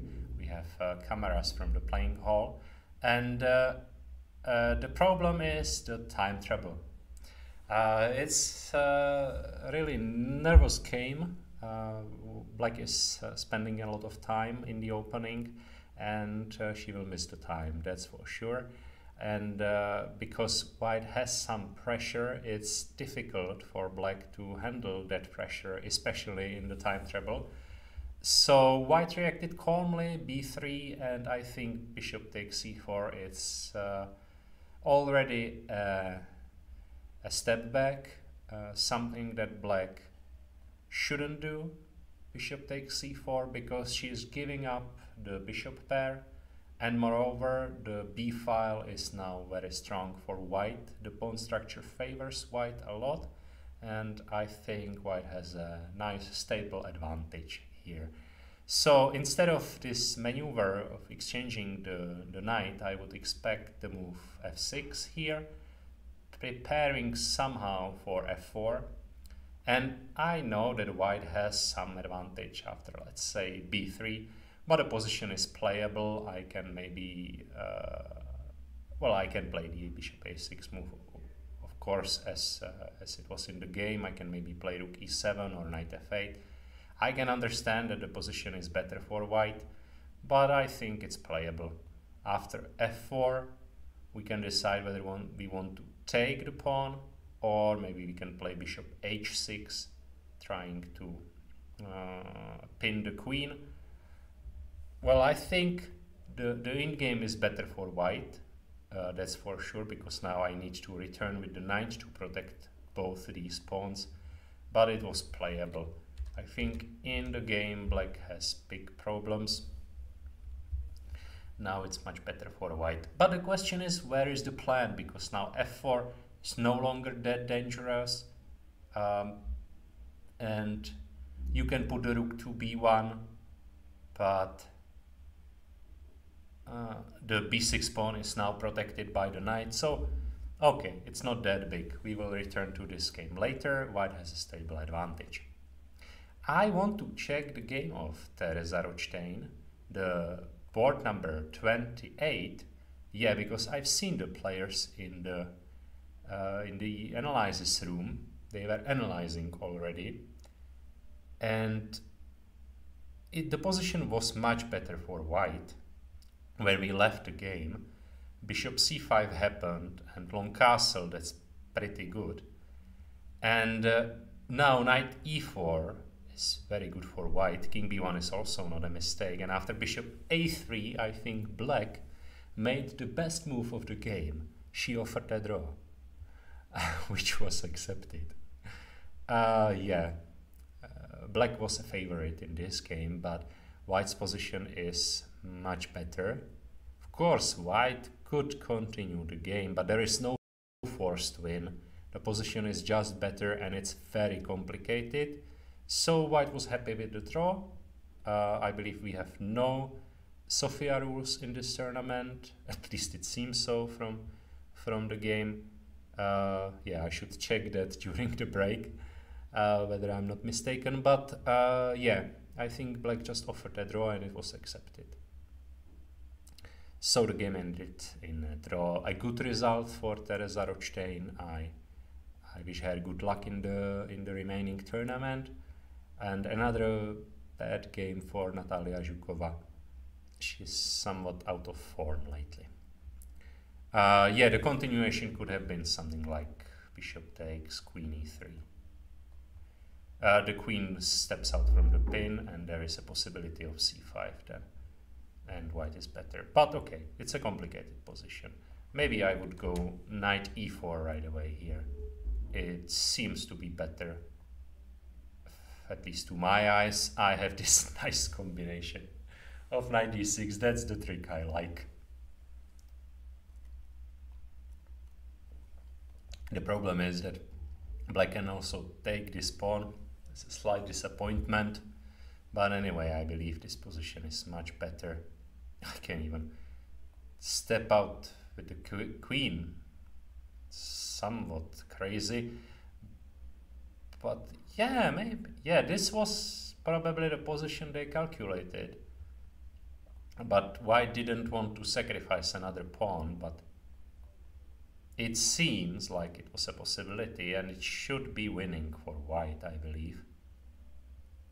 Because there is no way to stop rook a1. You can sacrifice the knight, but that's lost.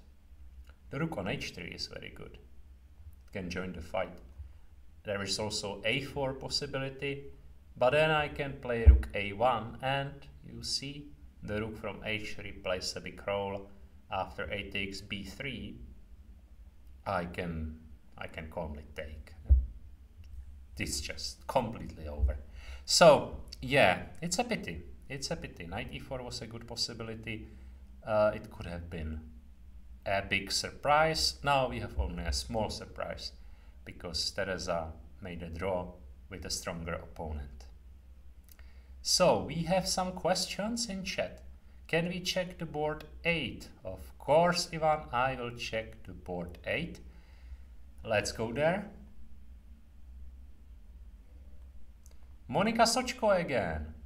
Right, we left this game here a long time ago and I was advocating for d takes c4, but Monika Sochko chose an aggressive approach by playing rook takes h5. I'm happy about it.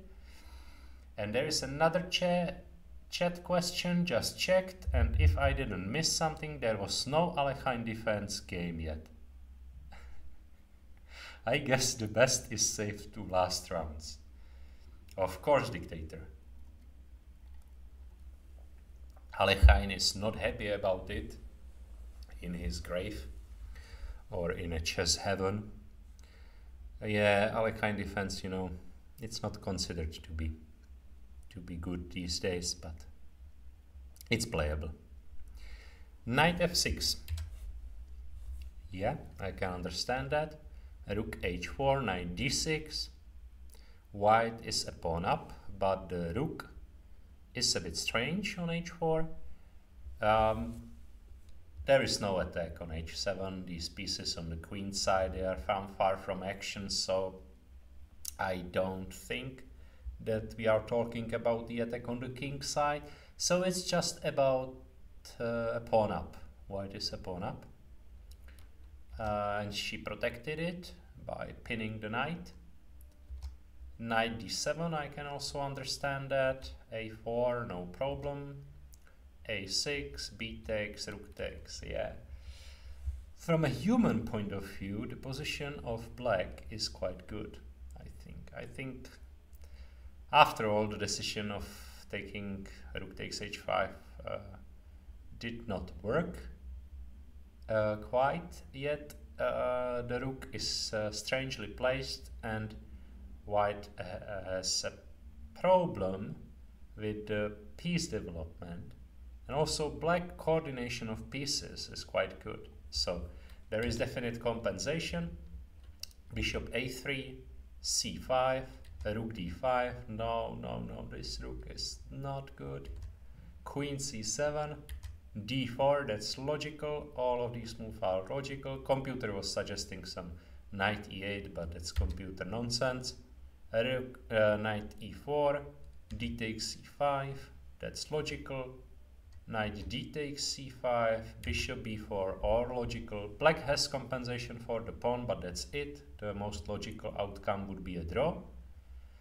So yeah, now I would go knight f6, then knight e6 to have a nice piece coordination, destroy the bishop on b4, which is the best piece for white so far, and I would expect a draw. But not yet. Black played rook g6. That's an aggressive move, but I do not believe it's a good one, because there are no pieces for the attack. I mean, the bishop is sleeping, the rook is sleeping, and maybe we have some plan of attacking the h3 square with the queen, but it's a long shot. And I really like this move, rook a2.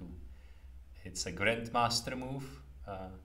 No wonder Monika Sochko is a grandmaster. This is very nice. I like this very much. Because white is developing the rook artificially by playing rook a2.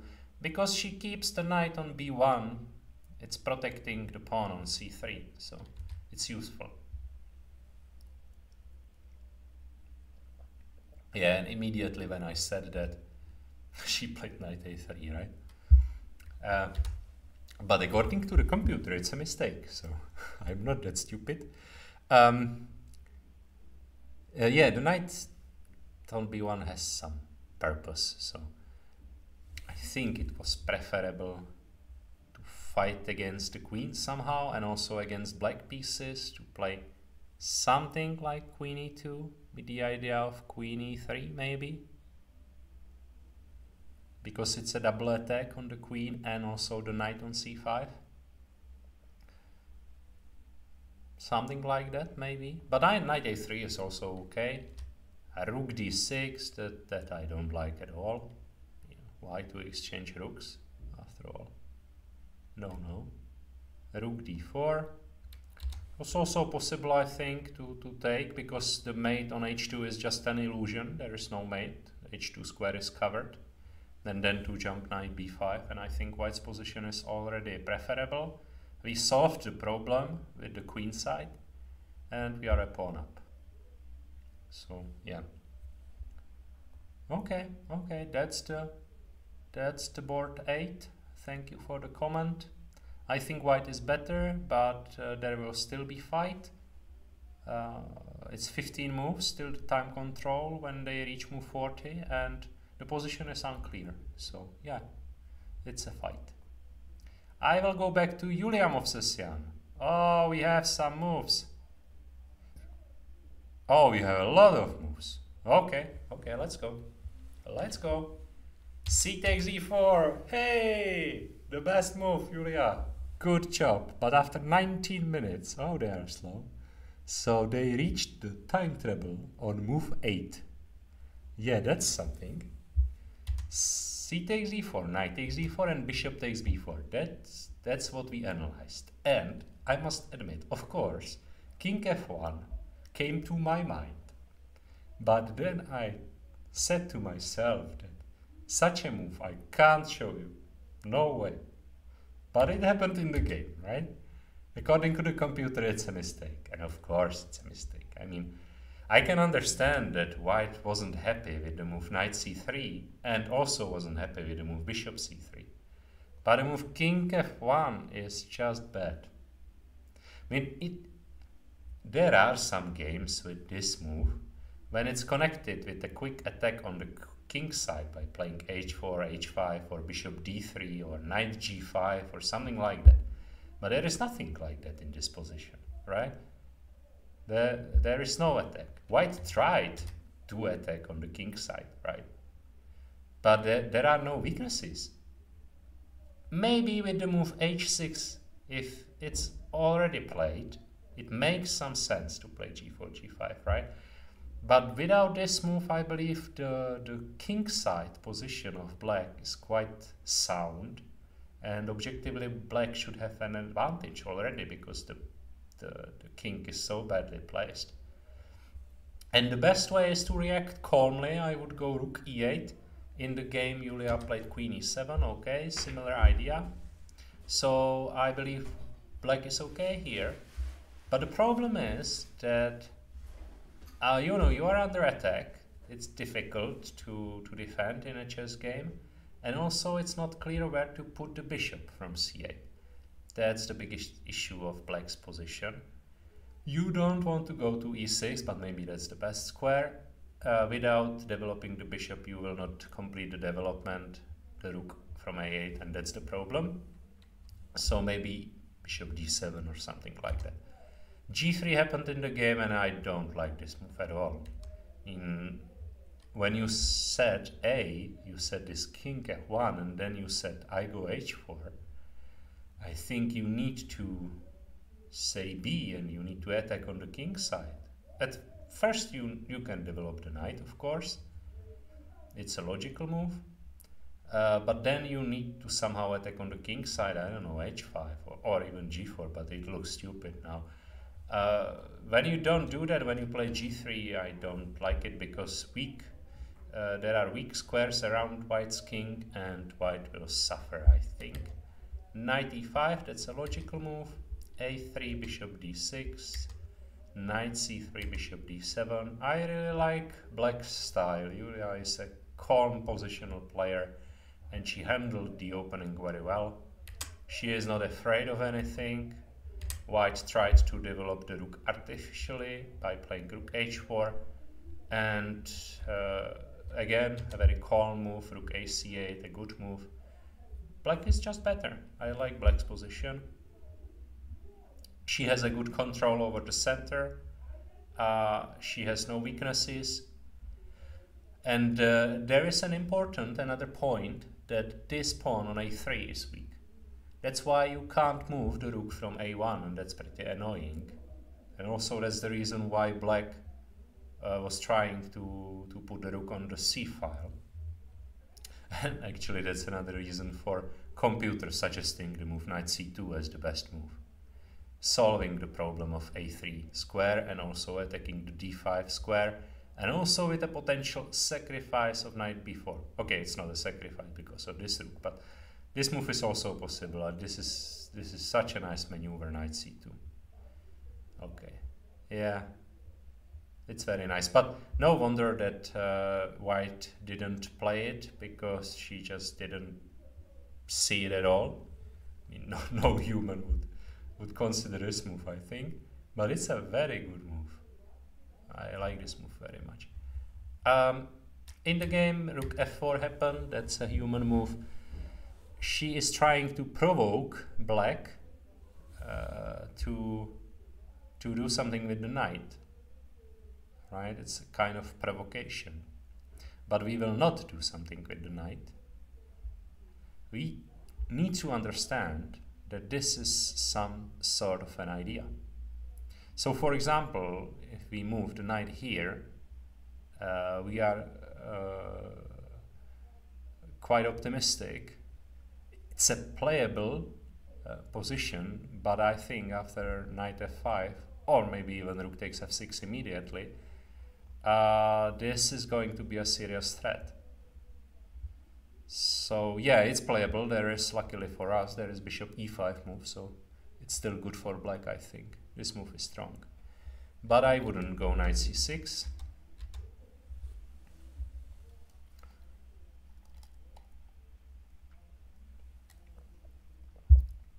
In the game, she replied with rook fd8. Again, a very calm positional move. I like it. Of course, knight f5 is a possibility now. But you just take and you go queen e6. And now black pieces are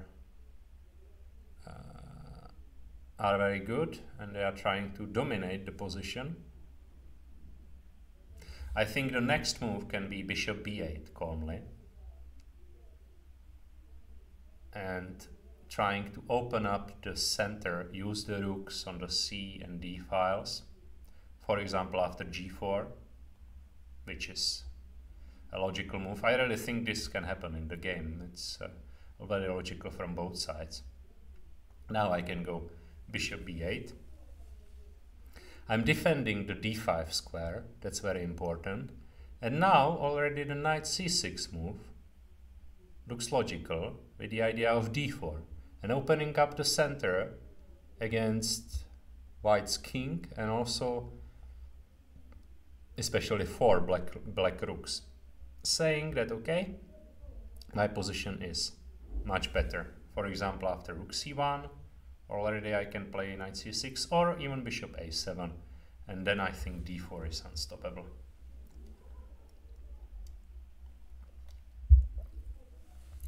I really do believe that this position is much better for black. And actually, Julia is playing a very good game. She is calm, she is improving her pieces, she is not afraid, and also she is aware of these tactical possibilities. Of course you can try sacrificing exchange. Yeah, you can do it. But as you can see, my pieces are perfectly placed, and I do believe that I have a good position. I can even attack you on the king side. For example, after f4, I just calmly take, and there is mate in 1. Which is a logical consequence of you abandoning the king side. There are no pieces on the king side. That's the problem. There is only that rook, so rook takes f6 is not that dangerous anymore. Maybe I would suggest such a move like knight a4, calmly, trying to open the diagonal for the bishop. The disadvantage is that I'm no longer attacking d5, but as you could see during the analysis, the d5 square is under protection from the rook, so I do not believe I have any chance here. And knight a4 contains some threat, so this is logical. Maybe I can step out the knight now, or maybe another calm move, bishop c7 by playing b5 then, also logical. I'm wondering what they are going to do with the time management, right? They are at move 17, they have 23 moves until the time control, the position is very sharp, and white has only 14 minutes left. This is going to be a decisive factor, the time management. Luckily for white, black is also playing very slowly, so it will be a mutual time trouble. Let's imagine black having, I don't know, 1 hour till the time control. The game would be basically decided because of the difference in time management. But black is also playing very slowly. For example, this rook fd8 move, it took her 13 minutes. So we are going to see a big mutual time trouble at the board 7, and I'm looking forward to it. Let's return to one game we didn't see for a long time. I'm wondering how this goes. We left this game with an advantage to white, and I told you that the difference of 600 rating points is not felt in this game. Sadly, this a4 move I suggested was not played, and the punishment was very quick because b5 is a good move, and black can advance on the queen side, which is very annoying.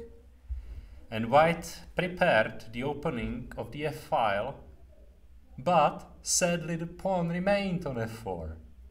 That's a big issue. Now the rooks look stupid, sadly. So yeah, this is quite typical, and black is gaining the upper hand because of the initiative on the queen side. But I like white's reaction. I mean, we have a game. Knight g3, very logical. I like white's reaction a lot. I mean, somewhere around here, black clearly should take on c3 now, from a positional point of view. Because we need some counterplay on the queen side. I mean, when you keep the queen side closed, it's a completely different story. Also, we don't have the control over d5, so b takes c3 is a must from positional point of view. Then we will have the open b file, and also the c3 pawn is a bit weak, so it's a game now. I don't know how we can continue. Maybe bishop b7 and then c4. And we have some counterplay. Then this diagonal is weak, right? I can even maybe play d5 immediately, I don't know.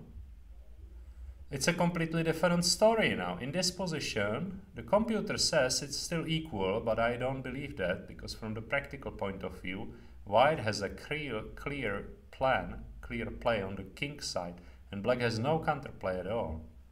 So this was a huge positional mistake. And it was also shown in the game that white is really trying to do something on the king side.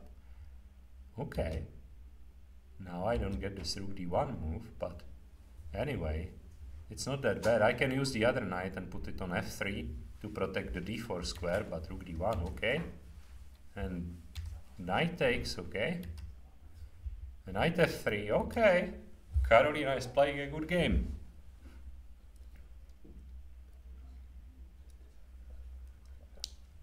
Yeah, somehow she is not handling the rooks very well. In the moment they were on f1, f2, when this pawn remained on f4, it was bad. But then it was this moment when I believe it's the possibility to attack really on the king side.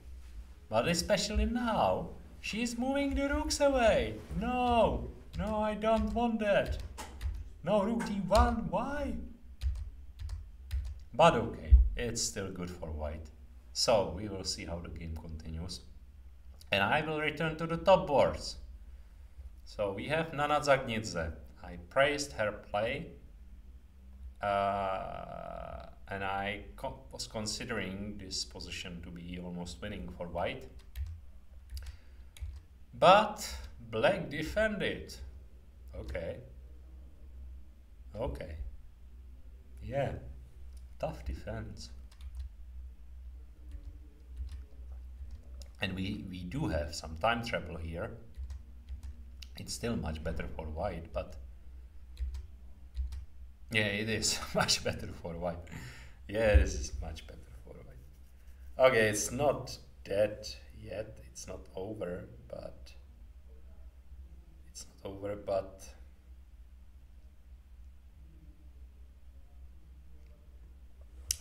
yeah, it's just a bad position. No, I do not see any plan for black. It's just waiting for bad things to happen. It's bad when you don't have counterplay in a chess game, especially for me. I don't like sitting ducks and playing passively. But okay, some chess players do not mind, so they would go like knight ed7 and wait for white, maybe make some inaccuracy and create some weakness. For example, after f4, I don't know, after like this, I think this would be a mistake, right? Because it creates a hole in white's position. But anyway, this position is anyway better for white, right? I wouldn't do it, but still it's better for white. The second board, it was very interesting. Black sacrificed the pawn, and we talked a lot about this chance of taking on e3 and moving the knight to f4 and c4. But it didn't happen, and black played knight f4. Oh my. Yeah, and she wanted to take with the queen. Okay, that was the idea behind queen f6. Oh, I understand now. That's why black played queen f6, to take on f4 with the queen. Because when you take with the pawn, it's all stupid. Then I would go yeah, e5, I believe, right? And yeah. So that was the idea. I still don't believe it, right? I don't like it. Black allowed this combination to happen. I think this should be better for white. I mean, maybe I would do it, but I can understand that it's in exchange sacrifice, and I can understand that white didn't go for it and played b4 instead, shutting down this knight, not allowing him to go to a5. This position should be better. I would expect knight e7 now. Rook a8, okay. Bishop b3, takes, bishop c8.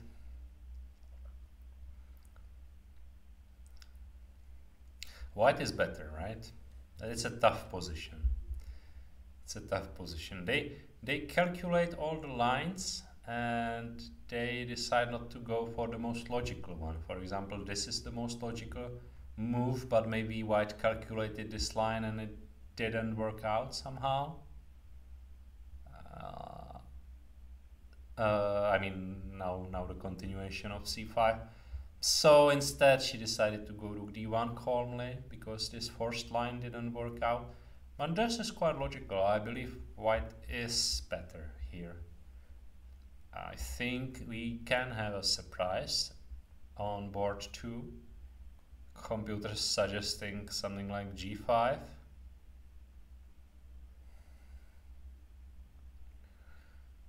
Yeah, I can go like this, maybe even.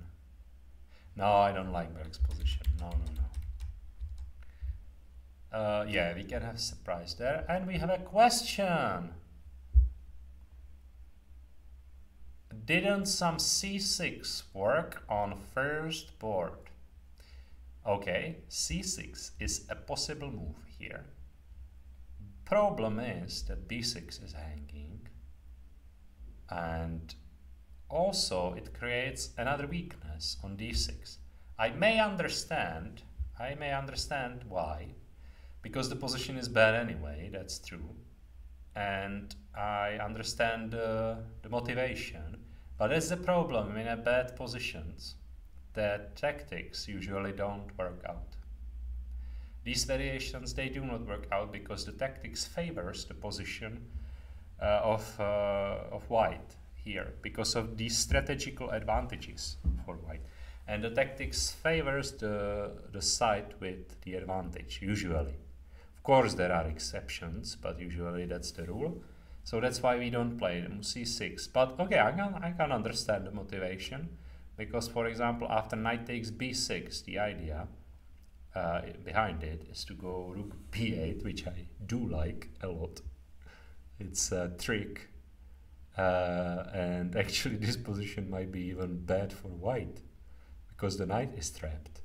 So I do like the idea behind it, but sadly after b takes c6 the strategical advantage of white increased. When you take on c6 it's better than before for white. This is going to be objectively or already winning for white because you created another weakness. I can understand that c4 is weak, but I can just cover c4 and then these pawns will tell in future. It was playable, this c6 move, but instead black waited with knight e6, and I think that's a better solution. And then she just went back, and I think that's the best way of defending this position. Just wait, because every pawn move destabilizes our position, and the best approach is to wait. But I do believe that this move g4 is bad. I agree with the computer. Because she just returns, and why do we play this g4? We are not ready for an attack on the king side. We have no pieces there. We can play king h1 and rook g1, and then maybe it would be a different story because we have something on the king side, but we need this rook here at least, right? So without the support of the pieces, I do believe that this move is only a weakening of the king side. And that's actually a problem because, yeah, black still has some chances connecting with sacrificing here, or maybe even play I don't know, computer is suggesting this line, right? Takes, and g5. I mean, it looks ugly. But on the other hand, imagine The queen on f4, right? Who is going to save white's king? Because all our pieces are on the queen side. And this can easily be better for black already. Because black is quicker. So I do not like move g4. And I'm wondering what will happen, because white is not supposed to underestimate the situation. Yeah, she can play f4, of course. But then I just go here. And the pawn is already hanging because of bishop takes d5. So you need to go f5, but then I go back. Yeah, and this is a weakness forever. And, I mean, imagine the king on h1, the rook on g1, right? It would be a completely different story than g5 wins. But we do not have these two tempos. After king h1, let's check. Of course, white is supposed to attack on the king side, right? But I can maybe even shut it down by playing h6. Okay, I'm passive, but I do believe somehow that this position was better for white. I can maybe even take, and that's the question. I don't know whether we want to take with the queen, then I move the king away to safety, or maybe you want to take with the pawn.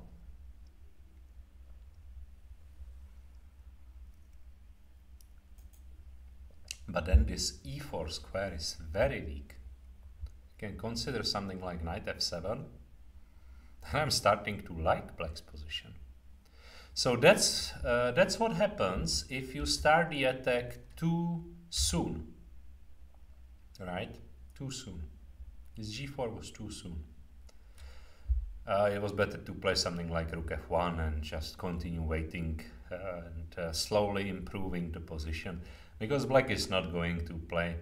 I mean, g4 stops f5, but black is not going to play f5. I mean, this would open the position for the white's bishop, and this is just completely lost right now, right away.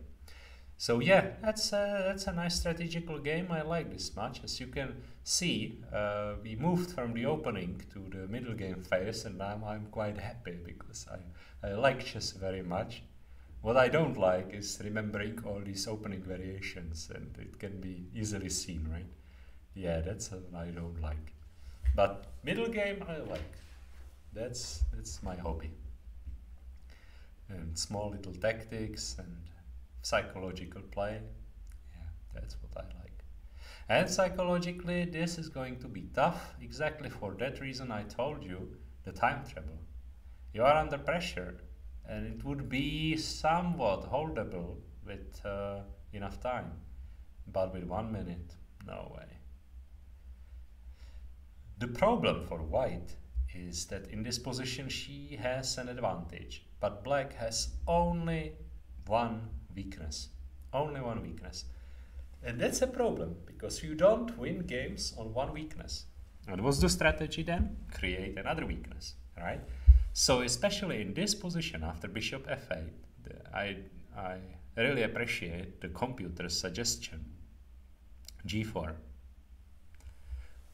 And it's amazing how, I mean, we played chess for 500 years and we arrived to that rules like you need to create a second weakness, right? We all know about this rule. But the computer is transferring it to the reality. He is playing the same, like we did for 500 years. It's amazing. But it transforms it to reality in such a wonderful way. Because who would play this move g4 in a real game? I mean, like, nobody. And that's amazing. That's what I find amazing on computer chess, that they are really playing with these rules, but in such a different way.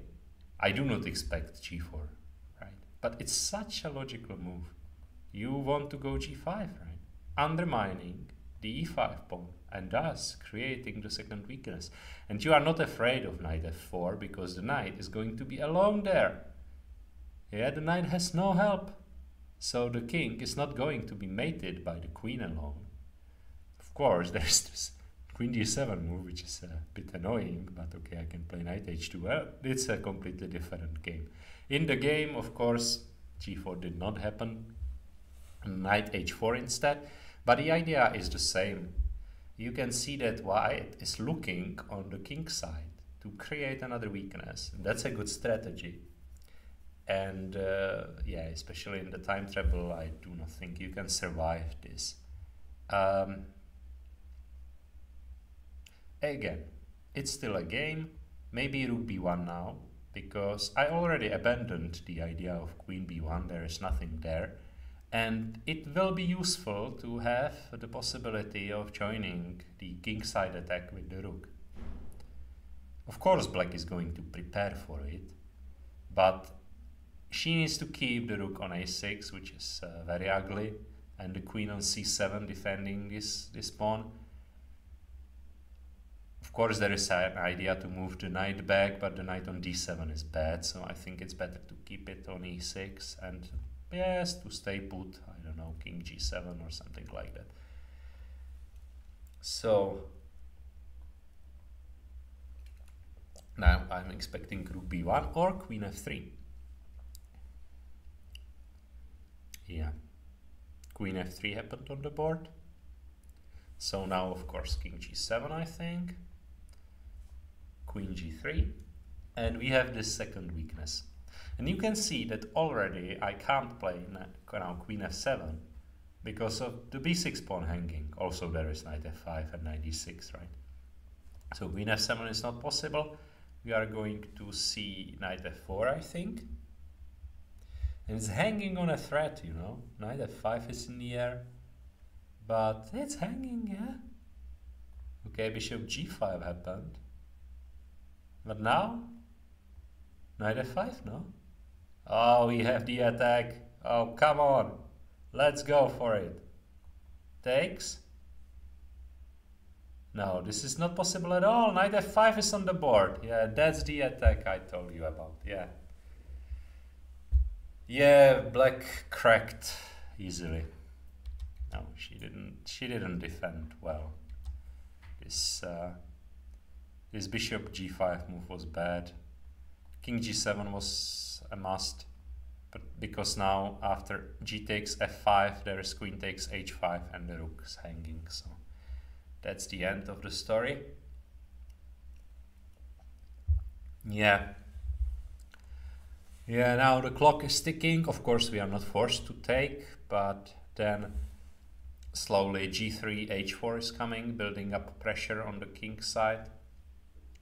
For example, after queen d8, I'm not forced to move back with the knight because I think the attack is very strong. When I play this g3 move to taking control over h4 and f4, now I can just play queen takes h5 and the attack is so powerful.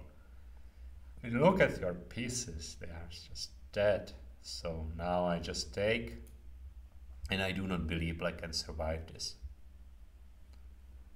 Right? So what we have on the board, king g8, oh my. No, this is not going to be good. I mean, h4 is trapping the bishop, no? Yeah, that's the end of the story, I think. Good game for Gunay Mamadzada. She is playing very well. I've seen her first game against Eliška Richterová, and it was a pretty one-sided affair, destruction. And today we see another destruction in 25 moves.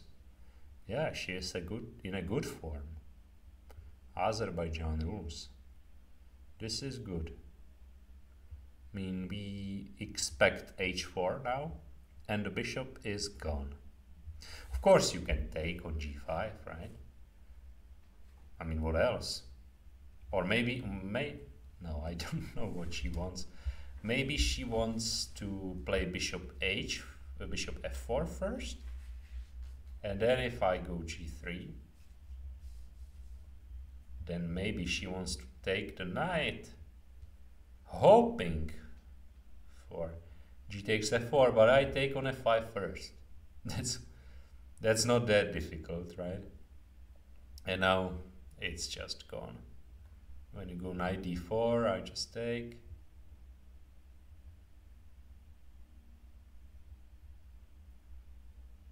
And you take with what? No, this is just bad. You have this rook on a6 and no counterplay. Okay, so this is winning for white. And I will check Julia Movsesian. We left the game here. And we really see exactly that variation we had in our analysis. Come on, guys, we are good. Bishop b8. Oh my, Julia is playing such a good game. This is a very high level. She's playing like a stockfish. No, but she's not using stockfish, but she's playing in a traditional way. That's, let's say, a Soviet school of chess, because you just go with the pieces in the center and you keep all of your squares covered, like playing traditionally, and you just see white doing some nonsense with his pieces, and then when there are enough weaknesses, you just blow the center and you win the game. So it's that easy, right? It's easy to say but difficult to do. Rook c1, b5, okay. That I don't understand, honestly. I would expect bishop a7, but okay. Yeah, b5. Knight a2. Yeah, white is in severe time trouble, trying to offer the exchange of rooks. That's probably a good idea, at least. I mean, white is happy to go in the end game, because in the end game we have the bishop pair after all, right? So we have some hope. I think black wanted to stay in the middle game, because the correct plan is to open the lines in the center and use the weaknesses in white's camp, especially on the king side. For example, without rooks, it would be a completely different story. So I think, yeah, we don't want to exchange rooks, but now we can't do anything about it, so let's take.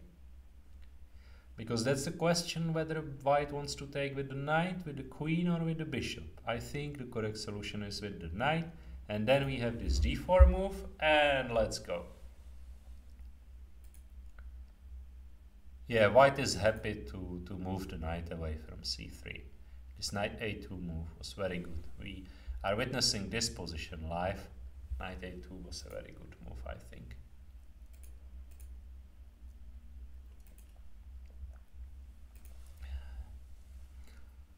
So, somebody is suggesting dg6 move. Okay. To attack, to hit her when it hurts most, on the king side. Well, I would maybe include this, but okay, it's a question, and then maybe, yeah. Why not? Why not? Somehow I believe I just go rook f4 and yeah.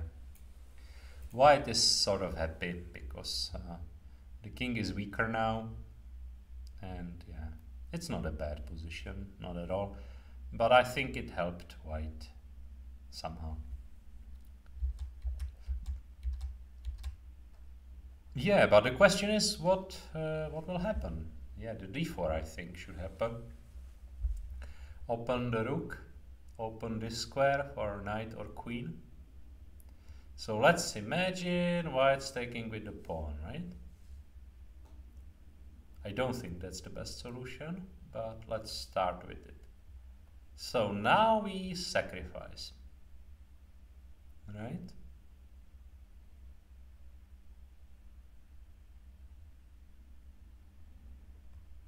Knight takes, queen takes, and rook d5. And I do believe that we just won the game.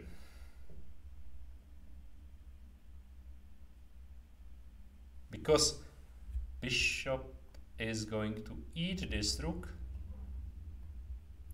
and white king is not going to survive this attack. I don't think white is going to survive. I think this d4 idea is very crucial. Sad story in the game. Knight e4 happened, and that's something which computer does not approve at all, and I must say I do not approve it. Because the knight, it does not look bad on e4, no way, but it does nothing. I think it does nothing on e4, and it only helped white to activate the knight, and the d5 pawn is under attack. And honestly, I don't know how black is going to solve this. Maybe this g6 move now. At least we have some attack on the king side now. We need to blow it up quickly because the d5 is under attack. And yeah, but somehow I do not like this for black. Yeah, but it's not that bad. We will have an interesting fight, I think. Yeah.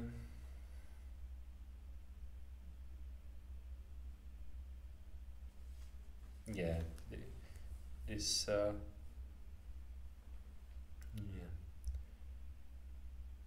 But white didn't do it.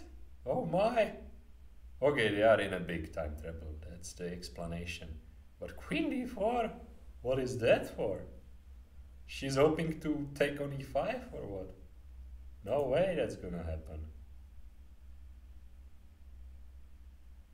Yeah, again, I would include this rook takes c1. I think black needs to take because the rook on d8 is very useful and we are stopping knight b4. So I would take and then play f6. Black played f6 immediately. I mean, that's not bad. But now we have problem. Now we have problem to decide whether we want to take with the queen or with the rook. And I don't know what's the solution. Yeah, thank you for the comment that she had only 1 minute to solve the position after knight e4. That's true, yeah. That's true. She played the opening phase too slowly. That's true, but anyway, I mean, when you play this knight a2 move, then you are supposed to play rook takes c8 and knight b4. That's the reason why you went for it, after all, right? So that's not that difficult. But okay, this is also okay. And I have a tip for game 50. Thank you for the tip. Oh, we have another our player here. Oh, it's a Czech duel between Adela Třasáková, we commented on her first game, and Natasha Richterová, who is actually our Czech champion this year. She played a good first game, she lost after a tough fight, and she made a draw yesterday, and today she is playing against Adela Třasáková, and it was supposed to be a one-sided affair because of the 400 rating points difference. Actually it looks like Adela is playing a perfect game. Okay, let's have a look. Okay, this opening, b5, is good objectively, but it's very risky, and I wouldn't play it in such a game where I have this advantage of playing strength, because it's a risky affair.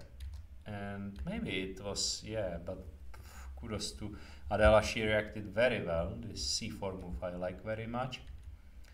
White has definite compensation for sacrificed material. Okay, we have now even sacrificed nothing, but I mean the d4 pawn we somewhat sacrificed. But we have good compensation because white has a lead in development. Knight c4, knight d4 are coming, and white already has an initiative, which is painful for black.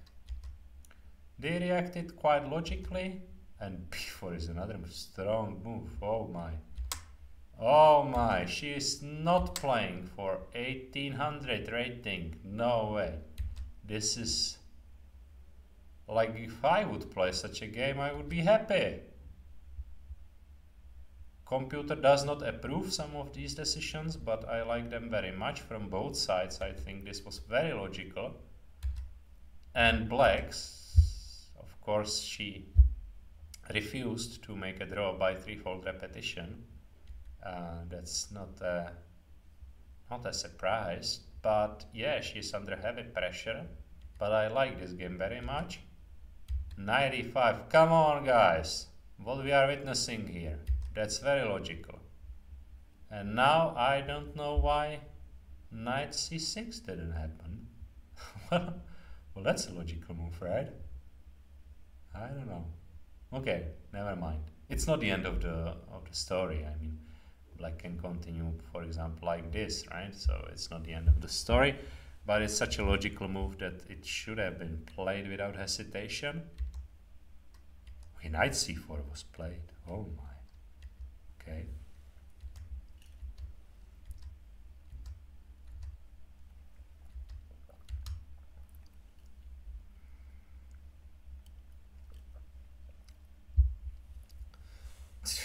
Oh, God's sake, that's a tough fight. Brilliant game from Adela so far, but Natasha is defending tenaciously. It's +1 for white according to the computer, but anything can happen here. Of course, I expect bishop f6, bishop c3. Those moves are logical. Bishop f6 already on the board. And now I don't know. Probably it's just bad for Black. Okay. Okay, we will see a severe time trouble now, but I have a tip that fourth board already finished. We weren't there at all. No, but we don't have the transmission. Do we have the transmission, the director? Fourth board already finished. Yeah, we can see the camera. But we do not know what happened. Because the transmission broke. Okay. We will wait for the moves. According to our live view, the game ended, but we do not know how. Okay, we will return to that later. Now I go for Julia. I like Julia and her play. What happened? She took with the queen, knight b4. Okay, queen b7, covering everything. Oh, that's stubborn. King g1. Oh, computer is showing a win. How? I do not get it. a5, trapping the knight. What? Well, I can understand this variation. Bishop a7 is trapping the queen. I can understand in this one. It's winning, right? But what I do not understand is why knight c2 is not possible.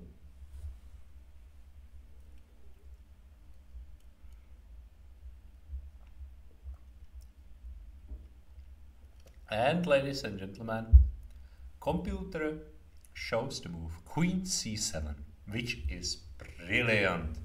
Oh my, I like this move so much. It's a double attack. There is knight on c2 and queen h2 is going to be an ugly mate for white. Let's imagine, well, the knight has no square anyway, but let's imagine this. And there is going to be a mate on h1. So that's another missed chance for Julia to win the game, but it was very difficult, so no wonder she didn't find it. And knight g5 was played instead, which I like. Knight d3 again, but I think white is underestimating this option of bishop a7. I think bishop a7 is going to be good. Come on. Let's do that. Okay. We will check another game and then we will return. I'm wondering how Carolina is doing? Rook d8. What do we have here? No, no, no, please don't do this. No, because... No, but yeah, okay. I wanted to say that white is not forced to open the queen side. Like, we can wait for black to play b3 and then we can block it. Or playing a3 and then we can block it. But on the other hand, I mean, why not? At least we got the bishop to c2. So, oh, that's nice. Oh, that's nice. d5. Trying to break up the center. And it worked in the game, yeah. It worked. Black got a pawn. Yeah, and white didn't handle the pressure on the queen side too well, and now we reached a winning in game for black. So it seems like experience will prevail over youth, but the game was very good for white, so maybe next time she will gain more experience and she will win the next games. Let's go back because the games are in a time trouble and there are so many of them. But I was watching Julia and I'm going back to her. Sadly, she didn't play this bishop a7 and I am so sad about that. It was such a good chance. Now maybe she wants to go d4, no? To open up this queen, b7. And then also queen c7 is the idea to follow. Okay, but d4 is a tough move. I hope she will play it. But yeah, it's a tough move to make. Okay, it's not tough after bishop takes d4. Bishop takes d4 is a big mistake, I will show you, because knight h3 is such a nice idea to mate white's king. And that's it.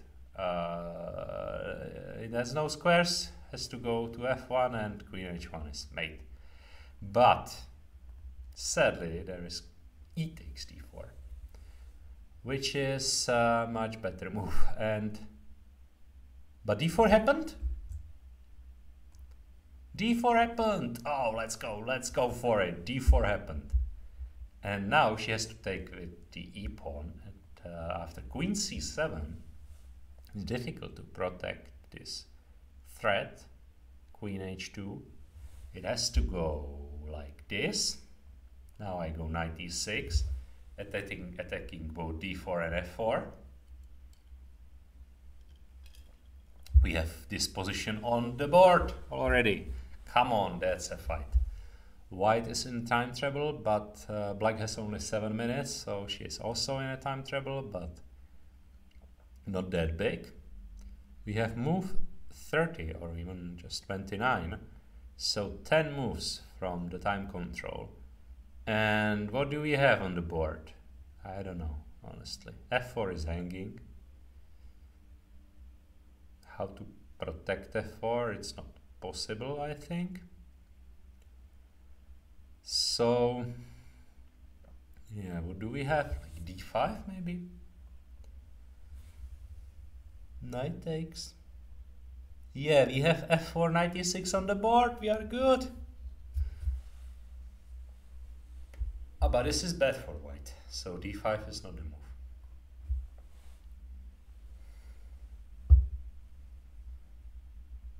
But I don't see the move.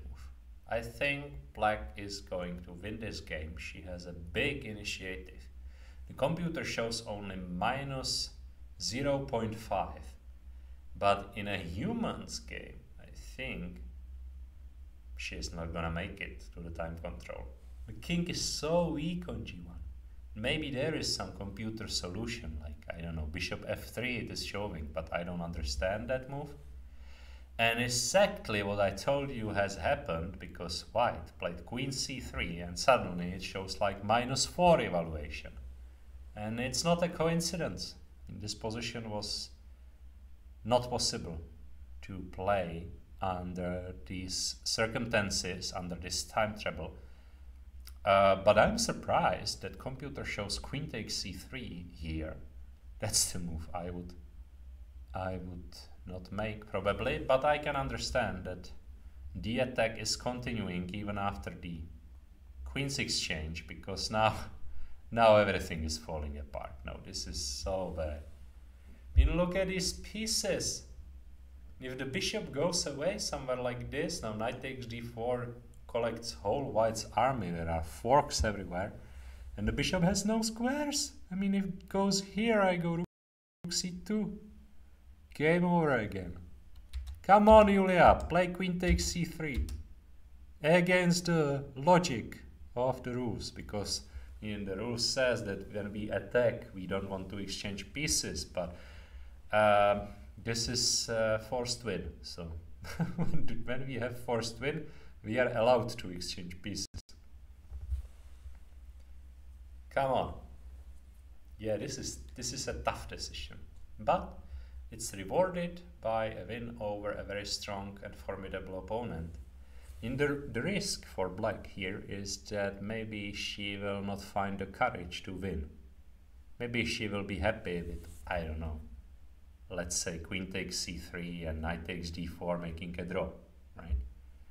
But no, she played queen d6. Oh, bad luck, bad luck. The problem is that now the queen stepped out of these ugly forks by knight takes f4.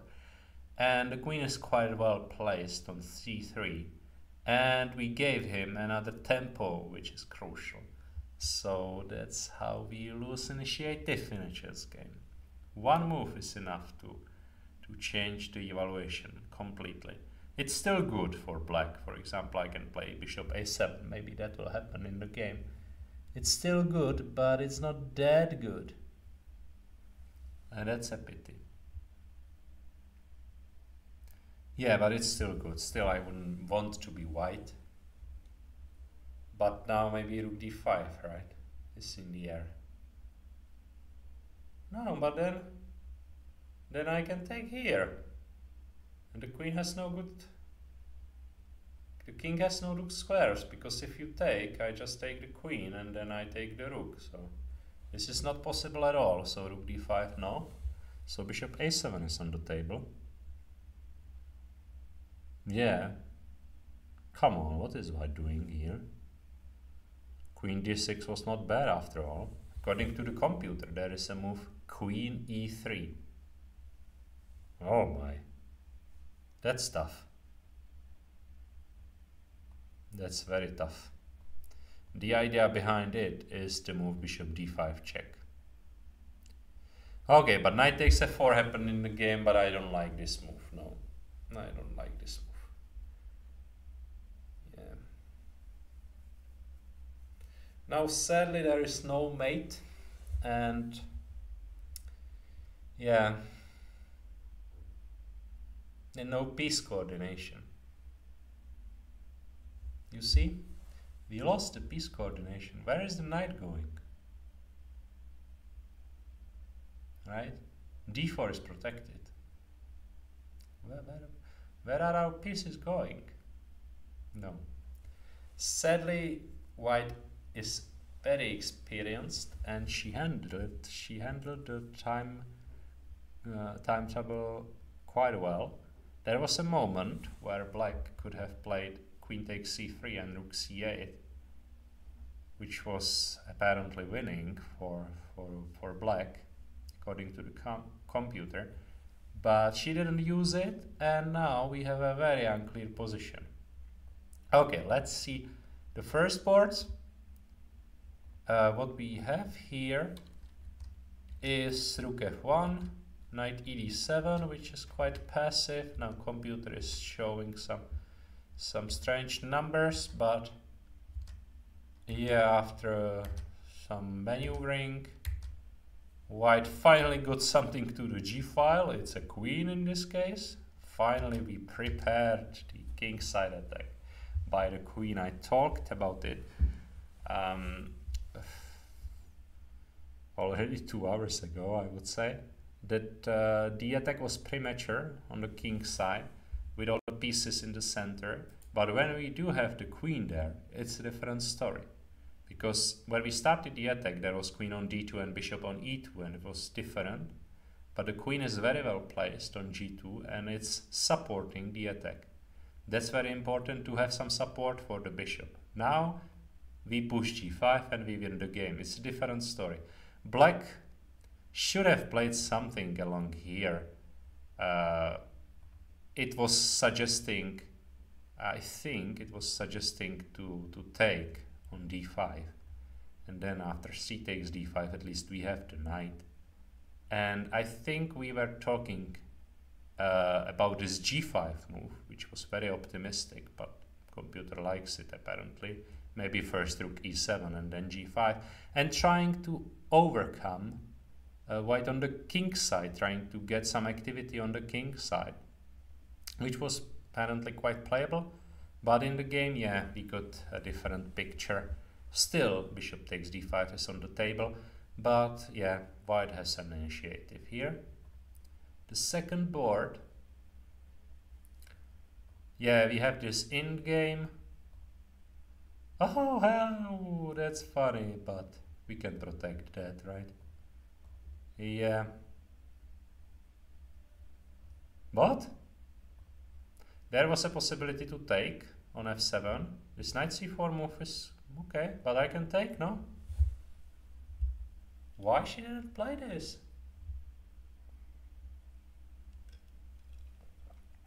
That's strange.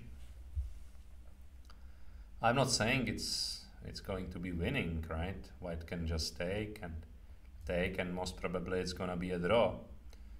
But okay, better than in the game, because then in the game it's not gonna be a draw. White has a big advantage here, connected with the passed pawn on the queen side, and also this bishop is badly placed. So yeah, this is a different story. The bishop on d5 is so good. So we got into this queen's endgame, but it's almost winning for white. Oh, well, almost. It's winning for white now, because white is a pawn up, better position in the center. We are approaching the time control, and I think after reaching the time control, white will think for a long time and find a winning plan, because basically all pawn in games are winning. Well, not all, but white can use the fact that she is a pawn up, so she can sometimes offer exchange of queens that black can't accept, and that will be the decisive factor of this position. So now what do we have? What do we have? We have this. Oh yeah. No, why not g3? Oh my god. Just a piece? Well, not a piece, because, okay, I can take the knight and then play the variation we had earlier, but still it's winning for white. And instead she went back? Why on earth? Okay, it's still good, but that was winning. Okay, she is trying to push f4. So she's preparing it calmly. Now g3. And she's trying to open the second front. That's a good plan. We already talked about it. Yeah, so she's increasing the advantage quite methodically. And I think she's going to win the game, yeah? But she is going to be mad about this missed opportunity, I think. I don't know. Yeah, okay, but she's going to win anyway. And yeah, this game stuck, but apparently Elena Danielian won. So I am wondering what happened on the board 50, where we left the game somewhere around here. Yeah, bishop c3, e5, knight c6, takes, rook b1. Oh my, they are playing it quite well. I like this game very much. Rook b5, come on guys. Okay. Black is trying to do something. She has a passed pawn. Okay, why not? So this position is drawish, but black, she is a more experienced player, and somehow she got the upper hand. But yeah, it's a pity for white because she played a great game. I think somewhere around here it was possible to play better. I would go knight f5, I think. And I think the initiative is going to be strong. Like this, like in the game. But now, after queen a6, which happened in the game, I have this knight on f5, and I think it's gonna be good. Like this. But okay, I can understand that it didn't happen. It's a tough call. Yeah. Yeah, then I don't like this knight a5 move, right? So I would just exchange, and then put the rook somewhere, or maybe bishop d5 first. Yeah, bishop d5. Yeah, yeah, it's a small plus for white. In the game after these exchanges, I'm starting to believe that the rating favorite will gain the upper hand. And sadly for Adela, after c3, I do not believe she can save the game. But yeah, you know, it's not enough to play the first 20 moves, it's necessary to play the whole game. And from time to time, yeah, the favorites are not going to give up too easily, you know. So she fought bravely, and yeah, she fought back. This c-pawn is now very dangerous. I think the whole plan of trying to win this pawn on e5, it came at a big cost, because yeah, the c3 pawn was very strong. But now I would consider this, no? But it's not. It's going to be lost, I think. But well, yeah. Yeah, the problem is that there is queen d1 and queen takes c2, right? It's gonna be lost. Now after c2, there is queen d1, right? Oh, it does not matter! Oh, that's fun! Oh, the knight is holding the position. Oh my.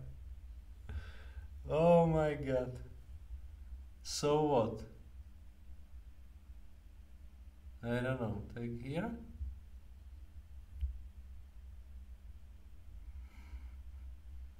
Queen f1? Oh my, no, that's not gonna happen. I mean, oh, rook d3. Oh, rook d3. Oh, I overlooked that.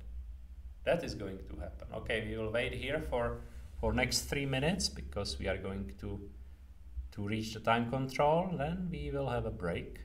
But now we are wondering if Adela is going to make it till the move 40. The position is dangerous for white. The c2 pawn is strong, but she played such a nice game. I would be happy for her to defend this position. Okay, rook d3 on the board. Good job. Blocking the queen. Now the queen has to go somewhere around b4, I think. It's still pretty annoying for white, because the knight is going to join. You can't take the knight, because this in-game is going to be lost. The c2 pawn is too strong. So you need to do something else, and it's not easy to come up with a good move. I would consider something like queen c3, which is not a computer suggestion. Oh my. Oh, I overlooked that.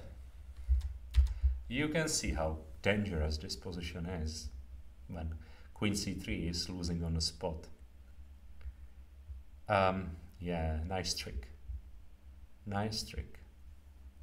Yeah, queen c1 happened, and it's already an admission of defeat, because now rook c8 is going to be pretty annoying, right?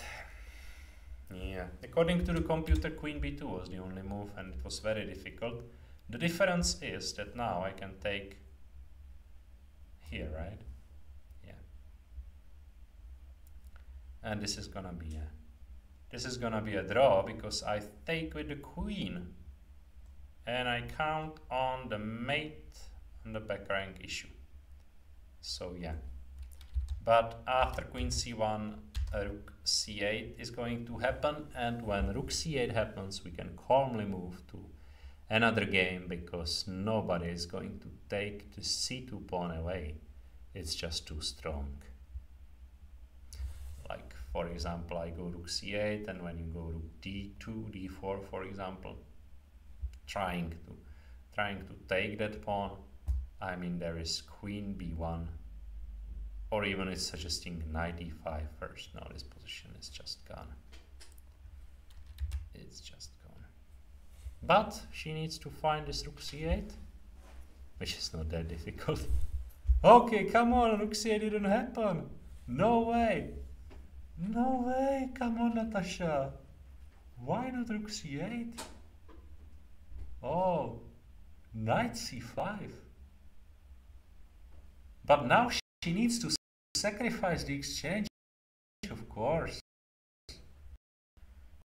But instead she exchanged knights. Oh, cast a game. And now when the pawn survived, now I think it's the end of the story, because after rook c8 nobody is going to take that pawn. And this pawn is gonna live forever and win the game. Now then black will calmly, I don't know, make h5 not to be mated on the back rank. Yeah, rook c8 on the board, and yeah, it's just winning. The queen is completely trapped on c1.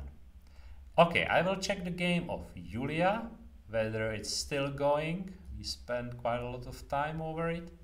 And sadly for our player, after king f1, the game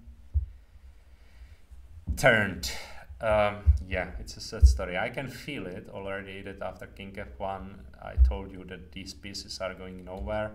And it exactly happened, because black took on d4, tried to sacrifice the material, but the king just hit, and yeah, this is not a way to go. Maybe she forgot that rook d2 is not possible because the square is covered by the queen.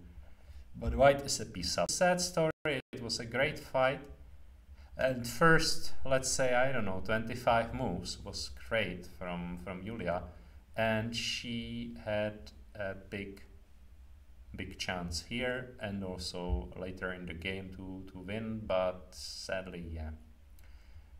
2 or 3 missed opportunities were enough to reach this position. That is, according to the computer, equal, but we can already see that this knight is going nowhere, and these 2 bishops, they will tell.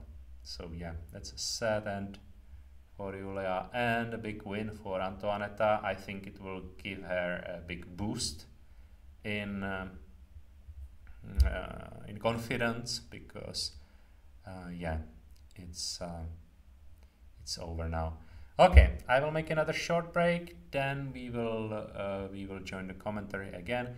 Thank you for watching. Don't be afraid to ask me any questions. I will have a coffee and then I will join the last session. Thank you.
Welcome back, dear chess friends, to the last phase of the commentary of the third round of European Women Chess Championship 2022 here in the Don Giovanni Hotel. I'm very pleased again because I'm a big chess fan, and today we witnessed very nice games, very fighting games, and we can enjoy the last phase because we reached the time control. We are already past 40 moves, and we can see the end games. This game is on the top board, the duel between Nana Zagnidze and Stavrula Solakido. And we left the game somewhere around here, just before the time control. And I was telling you that I really like the queen on g2 that is supporting the attack on the king's side. On the other hand, still there is a lot of tension in the position, and I must say I envy Black her defensive skills, because I would lose the game much more quickly. She defended well, very calmly, put the knights on the d7 and c5 and waited her destiny. And the final moments came here. And actually, I was surprised that such an experienced player like Nana Zagnidze played g5 on 36 moves, 36th move, because I mean, she could have played something like king g1, king h1, reach the time control, because, I mean, last moments Black did only knight e5, knight d7, or bishop g6, bishop f7. There is no pawn break useful for Black here in this position. So White could reach the time control, then think about the consequences of g5, and only then make g5 move. Because making this move 4 moves before time control with severe time trouble, both players were in a time trouble, it's quite risky. It's not safe, it's not professional, I would think, because of course she wanted to put pressure on Black. Maybe she counted on that defense is more difficult than attack in a chess game, that is true. But on the other hand, the position is sort of winning. So I consider playing g5 before the time control as a risky decision, but it paid off finally, so maybe I'm stupid. But in the game, it was not that clear, because after f4, h takes g5, instead of f takes g5, which seems like a winning position, because now we can create a threat here on h8, and the g5 pawn is blocking all Black pieces. Instead, she went rook g3, and after rook h6, it's suddenly, I mean, it's an open game.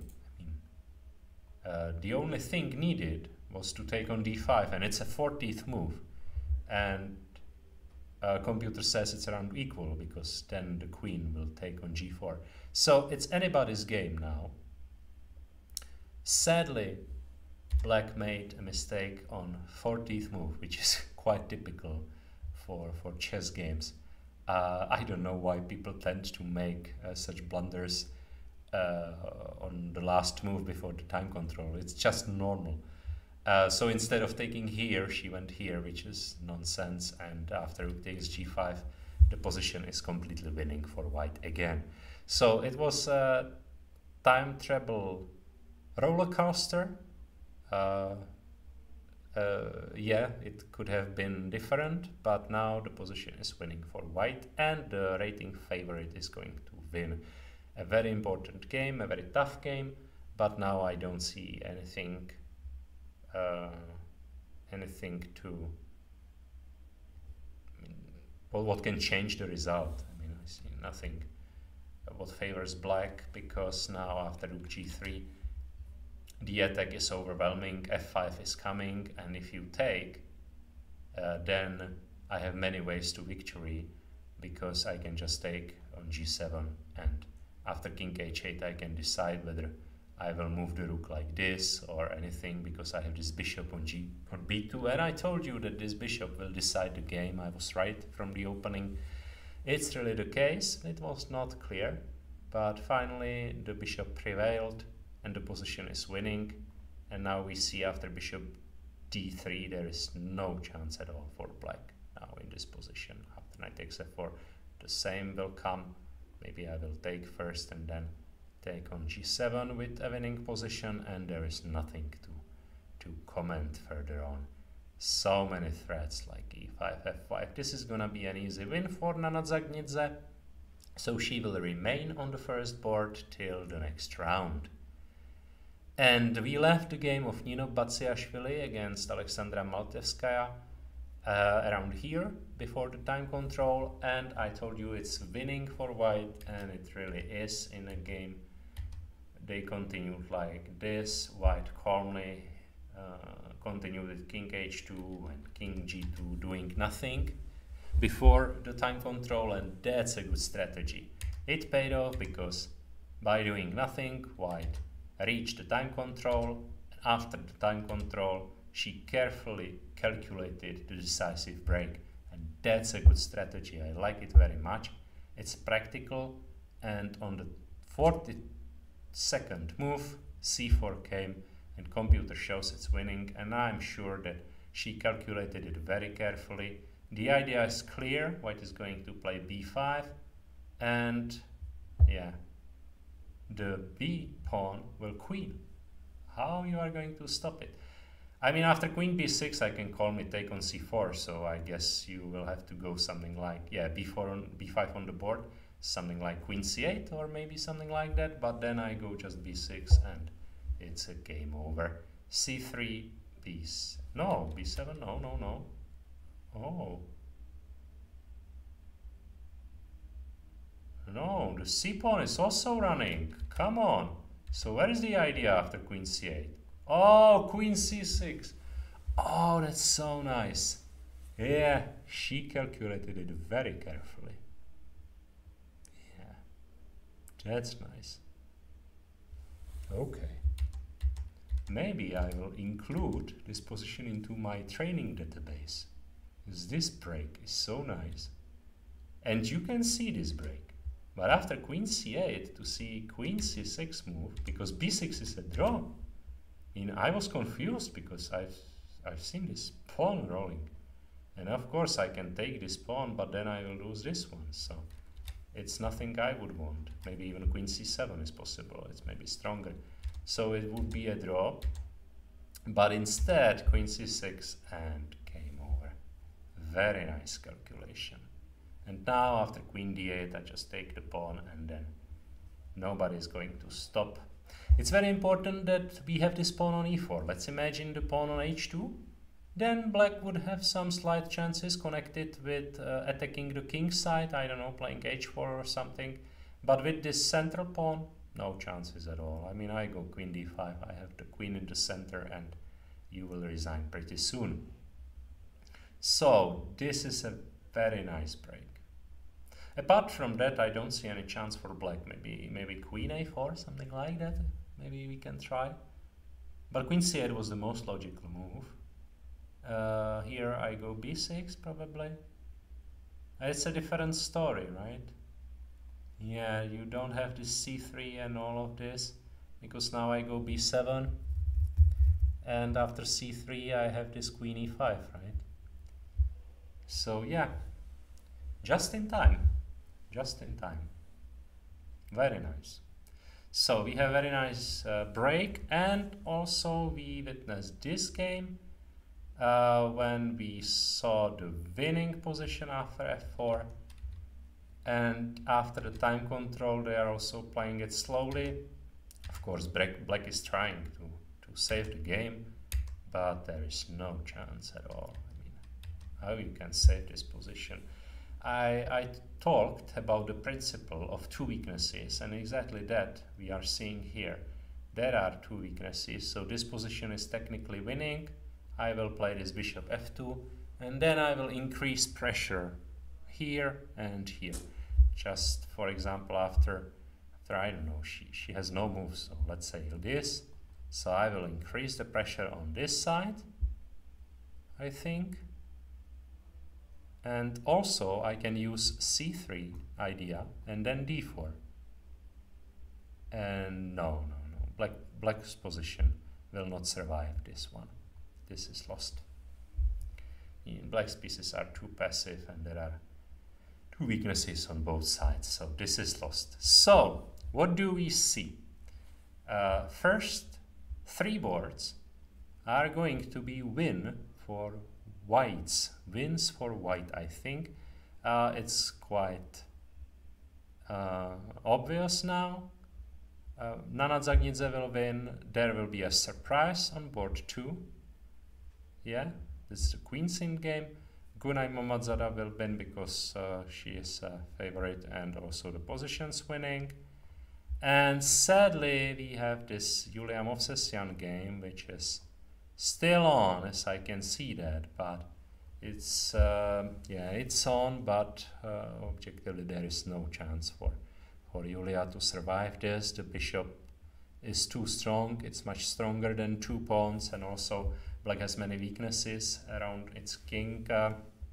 So no, this is not gonna be okay for Black. So sadly Black will lose this one, or she already lost, I don't know. So that's a sad one. We also checked the game of Adela Třasáková, but Natasha will win this one. Yeah, I told you this one is winning.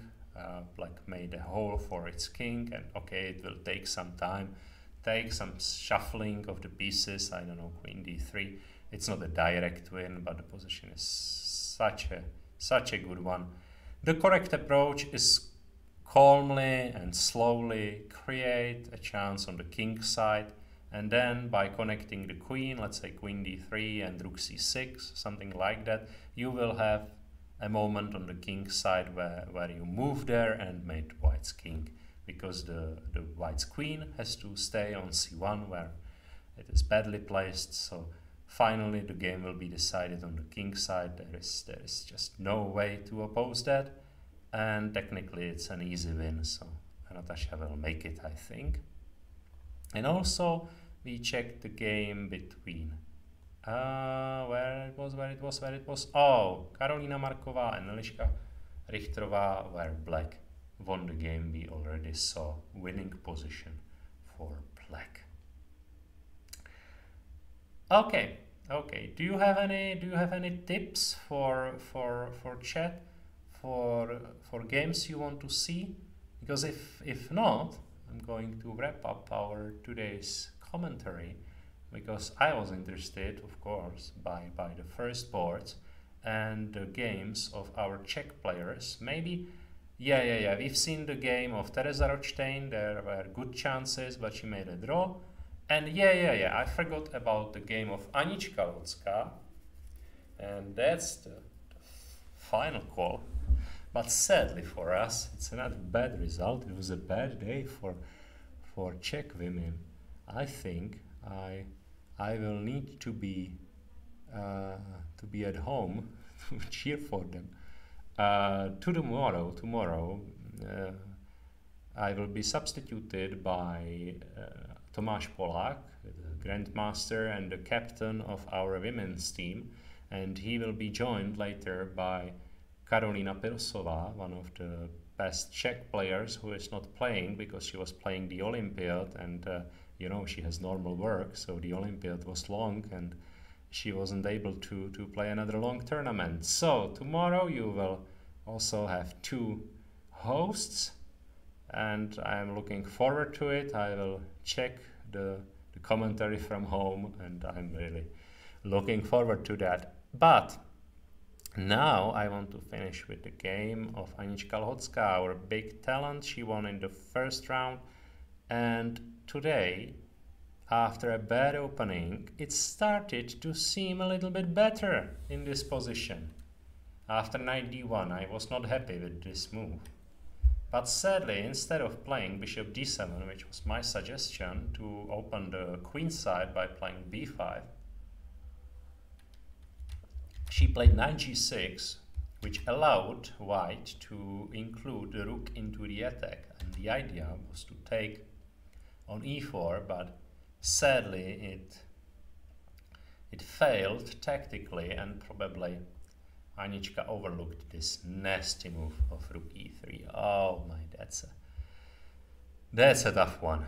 Surprisingly for me, computer shows it was playable, because there is move queen takes a4. Oh my, I didn't see that, and I have a feeling that Anička didn't see that. Or maybe she did. There is bishop b5, another tactical blow, like a refutation. But honestly, this is playable. I can take, and you need to move with the queen, and then I will move with the rook, and I have rook and a piece for the queen. Somehow computer is showing that white is winning. I don't know why exactly. Queen b6 maybe, but this seems to be like a better option. Okay, this is so nice, because after queen c7 I do not have any square with the light squared bishop. But okay, this is very complicated, and in any case it's better than in the game where f5 followed, and after knight c3 is just a piece, right? So there is nothing, it's just a piece. So it was better to take on e4 bravely and hope for the best, because after knight c3, no, this is not going to work, and it didn't in the game.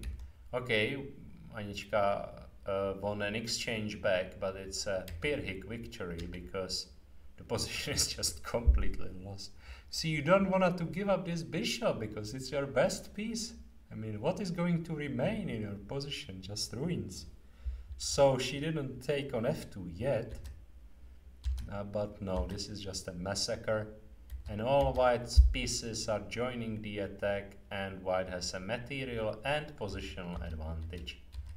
And yeah, okay, maybe she didn't play it in a best way, because I think there was a possibility to have a mating attack, but this was also enough.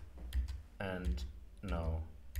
Okay, Anička fought. I think white could have played it better, but it was enough. Now d pawn runs. That small little combination in the end, and black resigned. Okay, that's a pity. That's a pity for Anička. Hopefully she will play better next rounds. I believe so, and she will add some more points to the first one. And yeah, I will just briefly check the first board, which is the top board of the tournament, just to see that no, Nana Zagnidze will not let this away. Such a beautiful piece coordination. That's how chess should look like. After a small stumble in the time travel, she got it back, and this is how you should attack.